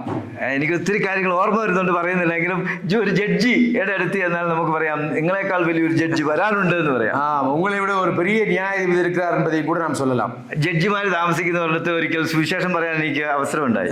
நீதிபதிகள், நீதி அரசர்கள் இருக்கக்கூடிய ஒரு இடத்திலே நற்செய்தி அறிவிப்பதற்கு சந்தர்ப்பம் கிடைத்தது. അവിടെ ആരെയും വേറെ ആരെയും കയറ്റുകയില്ല. அங்கே வேறு யாரையும் அங்கே நுழைய முடியாது. അന്നാണ് ഞാൻ ലോകത്തിൽ തിരിച്ചറിഞ്ഞ ഏറ്റവും വലിയ തടവിൽ കിടക്കുന്ന ആളുകൾ ജഡ്ജിമാരാണെന്നുള്ള കാര്യം. யாரை புரிந்து கொண்ட காரியம், சிறைச்சாலையில் அடைக்கப்பட்டு கிடப்பவர்கள் கைதிகள் அல்ல, நீதிபதிகள் என்று அறிந்து கொண்டேன். അപ്പൊ ഒരു വീട്ടിൽ മാത്രം ഞങ്ങൾക്ക് ജസ്റ്റ് ഒന്ന് സംസാരിക്കാൻ കാവൽക്കാരൻ അനുവാദം തന്നു. அங்கே ஒரு வீட்டில் மட்டும் சென்று பார்ப்பதற்கு அந்த காவல்காரன் எங்களுக்கு அனுமதி கொடுத்தார். ആ വീട്ടിലെ ഭാര്യ അനുവദിച്ചതുകൊണ്ടാണ്. அவருடைய அந்த மனைவி அங்கே எங்களை அனுமதித்தார். അപ്പോൾ ഞങ്ങൾ ഇങ്ങനെ പുറത്തു നിന്ന് പെട്ടെന്ന് സുവിശേഷം പറഞ്ഞ് ട്രാക്ട് കൊടുത്തു. அங்கே நாங்கள் சுவிசேஷத்தை அறிவித்து நாங்கள் டிராக்ட் கொடுத்தோம். അന്നാണ് ഞാൻ ചിന്തിച്ചത്, വിധിച്ചത് ഒരു ജഡ്ജിയാണ് ലോകത്തിലെ ഏറ്റവും വലിയ தடவுகாரனாயிட்டு கிடக்குது. அங்கே நான் நினைத்தேன் நீதி அரசர் தான் அங்கே சிறைச்சாலையில் இருக்கக்கூடிய ஒரு கைதியோட மோசமானவர் என்று. അതേ മാതിരി പ്രിയമുള്ളവരെ അനേക കാര്യങ്ങളിലൂടെ നമുക്ക് ദൈവത്തിന്റെ സുവിശേഷം പറയാനായിട്ട് പറ്റും. അനേക കാര്യങ്ങൾ ഇതിന് മൂലமாக நாம் நற்செய்தி அறிவிக்க முடியும். ഈ ഭൂമിയിലെ ഏത് കാര്യം എടുത്താലും നമുക്ക് സുവിശേഷം പറയാനായിട്ട് പറ്റും. எந்த ஒரு காரியத்தினுடைய அடிப்படையில் நற்செய்தியை சொல்வதற்கு ஏது உண்டு. ഒരു മുഖവര ഇട്ട് നമുക്ക് സുവിശേഷം പറയാനായിട്ട് പറ്റും. ഒരു മുഖവര, ആമുഖം, ഒരു മുൻനുரை எழுதி நீங்கள் സുവിശേഷം அறிவிக்க முடியும். അപ്പോൾ ഇത്രയും കാര്യങ്ങൾ ഞാൻ ചുരുക്കമായിട്ട് പറഞ്ഞിട്ട് നിർത്തട്ടെ. ഇவ்வளவு കാര്യങ്ങൾ ഞാൻ ചുരുക്കமாக சொல்லி நிறுத்துகிறேன். പിന്നെ വന്ന് നമ്മളുടെ സത്യസത്യമായിട്ട് ഇങ്ങനെ ഒരു ബ്രോഷർ ഇപ്പോൾ ഇല്ല. ഈ ബ്രോഷർ പോലും നമുക്കൊരു ടൂളായിട്ട് യൂസ് ചെയ്യാനായിട്ട് പറ്റുന്ന ഒരു കഥ കൂടെ പറഞ്ഞ് ഞാൻ നിർത്താം. സത്യമേ அறிவிக்கக்கூடிய ബ്രോഷർ இருக்கிறது ഗ്രൂപ്പിൽ പോട്ടിருக்கு. ഇത് വന്ന് നമ്മളുടെ ജോസ് കുഞ്ഞ് സഹോദരൻ അറിയില്ലേ, ജോസഫ് പനച്ചി. അവര് ഒരു സമയത്ത് ഇങ്ങനെ വീടുകൾ കയറി സുവിശേഷം പറയാനായിട്ട് പോയി. വീടുകളിലെ ഒരു നൻപർ അപ്പൊ അവര് മുമ്പേ പറഞ്ഞ പോലെ വീടുകളിലൊന്നും ആളെ കേട്ടില്ല. വീട്ടിലെ ആരെയും നിങ്ങൾ ഇവിടെ വേണ്ട എന്ന് പറഞ്ഞു പോയി. വേണ്ടാമെന്ന് சொன்னார்கள். അപ്പൊ അവര് പറഞ്ഞു, പെട്ടെന്ന് അദ്ദേഹത്തിന്റെ ഐഡിയ തോന്നി, ഒരു നല്ല ഒരു യോസന തോന്നിയത്. ഇത് കുറച്ച് അദ്ദേഹത്തിന്റെ ബാഗിലുണ്ടായിരുന്നു. അവരുടെ ബാഗിൽ ഇത് ഇരുന്നത്. അടുത്ത വീട്ടിൽ കയറി പറഞ്ഞു, ഞങ്ങളൊരു TV പ്രോഗ്രാം ഇൻട്രൊഡ്യൂസ് ചെയ്യാനായിട്ട് വന്നതാന്ന് പറഞ്ഞു. ഞങ്ങൾ ഒരു ടെലിവിഷൻ പ്രോഗ്രാം ഇൻട്രൊഡ്യൂസ് ചെയ്യാൻ വന്നിരിക്കുന്നോം. അപ്പൊ അവര് പറഞ്ഞു, ഇത് നല്ലൊരു ടൂളാണ്, ഇത് നല്ല ഒരു മാർഗം, വഴി. അങ്ങനെ നമുക്ക് സത്യമേ തമിഴ് പ്രോഗ്രാം പരിചയപ്പെടുത്തിയാൽ അവര് അത് ഏലും കണ്ട് കർത്താവിനെ അറിയും. അവர்கள் அந்த நிகழ்ச்சியை கண்டு ஆண்டவரை அறிய முடியும். പ്രിയമുള്ളവരെ, ഇതൊക്കെ ഞാൻ പറഞ്ഞതും ചെയ്തതും എൻ്റെ ജീവിതത്തിന്റെ ഈ പച്ചയായ യാഥാർത്ഥ്യങ്ങളിൽ നിന്ന് ചില കാര്യങ്ങൾ മനസ്സിലാക്കി. இதுவரைக்கும் நான் என்னுடைய வாழ்க்கையிலே கண்டுபிடித்த பல காரியங்களுடைய அடிப்படையில் இதை பேசினேன். ഞാൻ ഇന്ന് സത്യസത്യമയെ കുറിച്ചൊന്നും പറഞ്ഞില്ല. நான் சத்தியமே நிகழ்ச்சியை குறித்து நான் பேசவில்லை. ஆனா அது தொடங்காനുള്ള ഒരു കാര്യം ഇതായിരുന്നു. அதை தொடங்குவதற்கு எனக்கு என்னை உந்தி தள்ளியது இது ஒன்று. ഞാൻ ട്രെയിനിൽ കൊല്ലത്തേക്ക് കോട്ടയത്ത് നിന്ന് യാത്ര ചെയ്യും. കൊല്ലത്തിലിருந்து കോട്ടയത്തേക്ക് ചെല്ലുവേൻ. അപ്പോൾ യാത്ര ചെയ്യുന്ന സമയത്തൊക്കെ അടുത്തിരിക്കുന്ന ആളുടെ ഗോസ്പൽ പറയും, പക്കത്തിലുള്ളവരുടെ നற்செய்தி അറിയിപ്പേൻ. ഇപ്പൊ നമ്മള് ബസ്സിൽ കയറിയാലും ട്രെയിനിൽ ചെന്നാലും ജോലിക്കാരെല്ലാം പെട്ടെന്ന് സീറ്റ് പിടിച്ചിട്ട് പെട്ടെന്ന് ഇങ്ങനെ ഒരു സാധനം എടുത്തിട്ട് ഇങ്ങനെ തോണ്ടി ഇങ്ങനെ ഒരു സാധനം കുത്തി ചെവിയിൽ ഇങ്ങനെയും വെക്കും. அப்படி பயணிப்பவர்கள் சீக்கிரமாக சீட் பிடித்து அவர்கள் இந்த விதமாக இந்த மொபைலிலே காதை கொடுத்துக் கொள்வார்கள். എന്നിട്ട് ഇപ്പിടി തോണ്ടിയിട്ടേ ഇരിക്കും. இப்படி அவர்கள் பரண்டி கொண்டே இருப்பார்கள். അപ്പൊ ഞാൻ ഒരു കാര്യം പറയാനുണ്ടെന്ന് പറഞ്ഞു. ஒரு விஷயம் உங்களுக்கு சொல்றதுக்கு സമയമില്ല, ഞാൻ ഇങ്ങനെ പരണ്ട വേണ്ടി ഇരിക്കുന്നത്. അപ്പൊ ഇത് പല പ്രാവശ്യം നമ്മൾ ഇത് കണ്ടു. ഇதை பார்த்தேன் ഞാൻ. ഇത് ഹൃദയത്തിൽ ബേഡനായി. ഇത് എനിക്ക് ഒരു പെരിയ ഭാരമാനത്. ഞാൻ കർത്താവിനോട് പ്രാർത്ഥിച്ചു. ഞാൻ ദേവനോട് ജപിച്ചേൻ. കർത്താവേ, ഇവരെല്ലാം കുത്തി തോണ്ടി ഇല്ലേ കപ്പയ്ക്കടിയിൽ ഇങ്ങനെ മാന്തുന്ന പോലെ മാന്തി ഇരിക്കുമ്പോ இதுமாக ஏழரை கிழங்கை தோண்டி பார்ப்பதை போல இவர்கள் இங்கே கையிலே உள்ள ஒரு வஸ்துவை பாராட்டிக் கொண்டே இருக்கிறார்களே. ഒരു നാൾ ഇവൻ തോണ്ടി ചെല്ലുമ്പോ ഇവന് കേൾക്കാൻ ഒരു ഗോസ്പൽ നല്ലത് കൊടുക്കാൻ ഇല്ലല്ലോ എന്നോർത്ത് പ്രാർത്ഥിച്ചു. நான் இந்த விதமாக இப்படி அவன் தோண்டிக் கொண்டே இருக்கும் பொழுது அதற்கு வருவதற்கு ஒரு காஸ்பல் இல்லையே என்று நான் சொன்னேன். നിങ്ങൾ ചിരിക്കും, പക്ഷെ ഞാൻ ഭാരത്തോടെ പ്രാർത്ഥിച്ചു. நீங்கள் சிரிக்கிறீர்கள், ஆனால் எனக்கு ஒரு பெரிய பாரமாக இருந்தது. കർത്താവേ, അവർക്കൊരു നല്ലത് കേൾക്കാൻ എനിക്ക് കൊടുക്കാൻ എന്തെങ്കിലും ഒന്ന് തരണേ എന്ന് പ്രാർത്ഥിച്ചു. ஆண்டவரே, ஒரு நல்ல ஒரு தருணத்தை நீங்கள் தாருங்கள் என்று கேட்டேன். ചില മാസങ്ങൾ കഴിഞ്ഞു, ചില മാസങ്ങൾ കഴിഞ്ഞன. ഞാൻ നമ്മുടെ ബ്രദേഴ്സിനോടൊക്കെ പറഞ്ഞു, നമുക്ക് ഇങ്ങനെ യൂട്യൂബിലോ ഫേസ്ബുക്കിലോ ഒന്നും ഒരു സാധനമില്ലല്ലോ, ഇതെല്ലാം യൂട്യൂബ് ഇതിലെല്ലാം നമുക്ക് പോടുறது കൊண்டு இல்லையே என்று சொன்னேன். 6 വർഷத்துக்கு മുന്നമേ ഉള്ള കാര്യമാണ്. ഞാൻ 6 വർഷத்துக்கு முன்பதாக உள்ள காரியத்தை சொல்கிறேன். അപ്പൊ ടിവിയിൽ പ്രോഗ്രാം നമുക്ക് ഫസ്റ്റ് ടൈം ഉണ്ടായിട്ട് നമുക്ക് പൈസ ഇല്ലാതെ നിന്നുപോയി. அங்கே டிவியிலே நாங்கள் செய்தியிட்டோம், பணமில்லை, நின்று விட்டது. അത് നമ്മുടെ എബ്രഹാം ബ്രദറുടെ ടീം ഒക്കെ ആയിരുന്നു. அங்கே ஏப்ராம் தாமஸ் டீம்ல இருந்தா அங்கே டிவி ப்ரோக்ராம் போட்டு. അന്ന് ഒരു പ്രോഗ്രാമിന് 1,25,000 വേണമായിരുന്നു. ஒரு ப்ரோக்ராம் நம்ம வெளியிட வேண்டும் என்றால் 1,20,000 ரூபாய் வேண்டி இருக்கு. ശരി, അതിനാൽ 15 വർഷத்துக்கு മുன்னாடி അത് നിന്നുപോയി. 15 வருஷத்துக்கு முன்னால அது நின்று விட்டது. അപ്പോൾ ഞാൻ ഇങ്ങനെ പ്രാർത്ഥിച്ചു കഴിഞ്ഞപ്പോൾ എന്നോട് കൂടെ വേല ചെയ്യുന്ന ഒരു സഹോദരൻ പറഞ്ഞു, നമുക്കിത് പിടിച്ച് ഷൂട്ട് ചെയ്ത് വെച്ചാൽ യൂട്യൂബിൽ ഇടാന്ന് പറഞ്ഞു. ஒரு நபர் சொன்னார், யூடியூப்ல இதை போடலாம் என்று சொன்னார். അങ്ങനെ നമ്മൾ പ്രാർത്ഥിച്ചു, அப்படி ஜெபித்தோம். ഈ ഐഡിയയും നമ്മ ആമാശയം அப்படின்னு മലയാളത്തിൽ പറയും, വയറും ഇത് മറ്റൊന്നാ സ്വന്തം. என்னுடைய சிந்தையும் என்னுடைய வயிறு தான் எனக்கு சொந்தம், வேற ஒன்றுமில்லை. അങ്ങനെ നമ്മുടെ ബ്രദേഴ്സൊക്കെ ക്യാമറയുള്ള ഒരു ബ്രദർ വന്ന് ആ ക്യാമറ ഫ്രീ ആയിട്ട് യൂസ് ചെയ്ത് തരാമെന്ന് പറഞ്ഞു. ஒரு கேமராவை வைத்துள்ள சகோதரன் இலவசமாக அதை படம் பிடித்து தந்தார். AC ഉള്ള ഒരു റൂമുള്ള ഒരു ബ്രദർ, അന്ന് AC ഒക്കെ എല്ലാ വീട്ടിലും ചുരുക്കമാണ്. AC இல்லாதது இருந்த காலம், ஒரு சில வீட்டில் இருந்தது. AC உள்ளவர் எனக்கு அந்த படம் பிடிப்பதற்கு வசதி செய்து നമുക്ക് പ്രസംഗിക്കാൻ ബ്രദേഴ്സ് ഇഷ്ടം പോലെ ഉണ്ട്. எனக்கு பிரசங்கம் செய்வதற்கு அநேக சகோதரர்கள் உண்டு. പ്രാർത്ഥിച്ച് സ്റ്റാർട്ട് ചെയ്തു. நாங்கள் ஜெபித்து ஆரம்பித்தோம். അങ്ങനെയുള്ള ആ ചെറിയ ചിന്ത, ചെറിയ ആഗ്രഹം, ദൈവത്തോട് പറഞ്ഞ പ്രാർത്ഥന, ഭാരം, அப்படி ஆண்டவரோடு கூட நான் ஜெபித்தேன். அந்த பாரம் അതാണ് ഇന്ന് സത്യമായി 12 ലാംഗ്വേജിലേക്ക് ദൈവം നമ്മെ നടത്തിയത്. அதான் இந்த சத்தியமா என்ற நிகழ்ச்சி 12 மொழிகளிலே வெளிவந்திருக்கிறது. പ്രിയമുള്ളവരെ, ഇതിന് ധാരാളം നമുക്ക് പ്രാർത്ഥന ആവശ്യമുണ്ട്. அதில் நமக்கு ஜெபிப்பதற்கு அதிக காரியம் இருக்கிறது. നിങ്ങൾ ധാരാളം ഈ വിഷയത്തെ ഓർത്ത് പ്രാർത്ഥിക്കണം.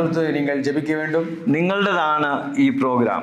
இந்த ப்ரோக்ராம் வந்து உங்களுடைய ஒரு திட்டமாக கொள்ள வேண்டும். അത് നിങ്ങൾ പ്രാർത്ഥിക്കുന്ന നിങ്ങളുടെ പ്രോഗ്രാം, இது ஜெபிக்கின்ற உங்களுடைய திட்டமாக இருக்க வேண்டும். ഇതിൽ നിങ്ങൾ വർക്ക് ചെയ്യുന്നവരാണ്. நீங்கள் இதில் வேலை செய்கிறீர்கள். എങ്ങനെ വേല ചെയ്യുന്നു? எப்படி வேலை செய்ய வேண்டும்? ഫേസ്ബുക്കിൽ ഷെയർ ചെയ്ത്, ഫേസ്ബുക്കിൽ நீங்க இடலாம். പിന്നെ വാട്സാപ്പിൽ ഷെയർ ചെയ്യാം.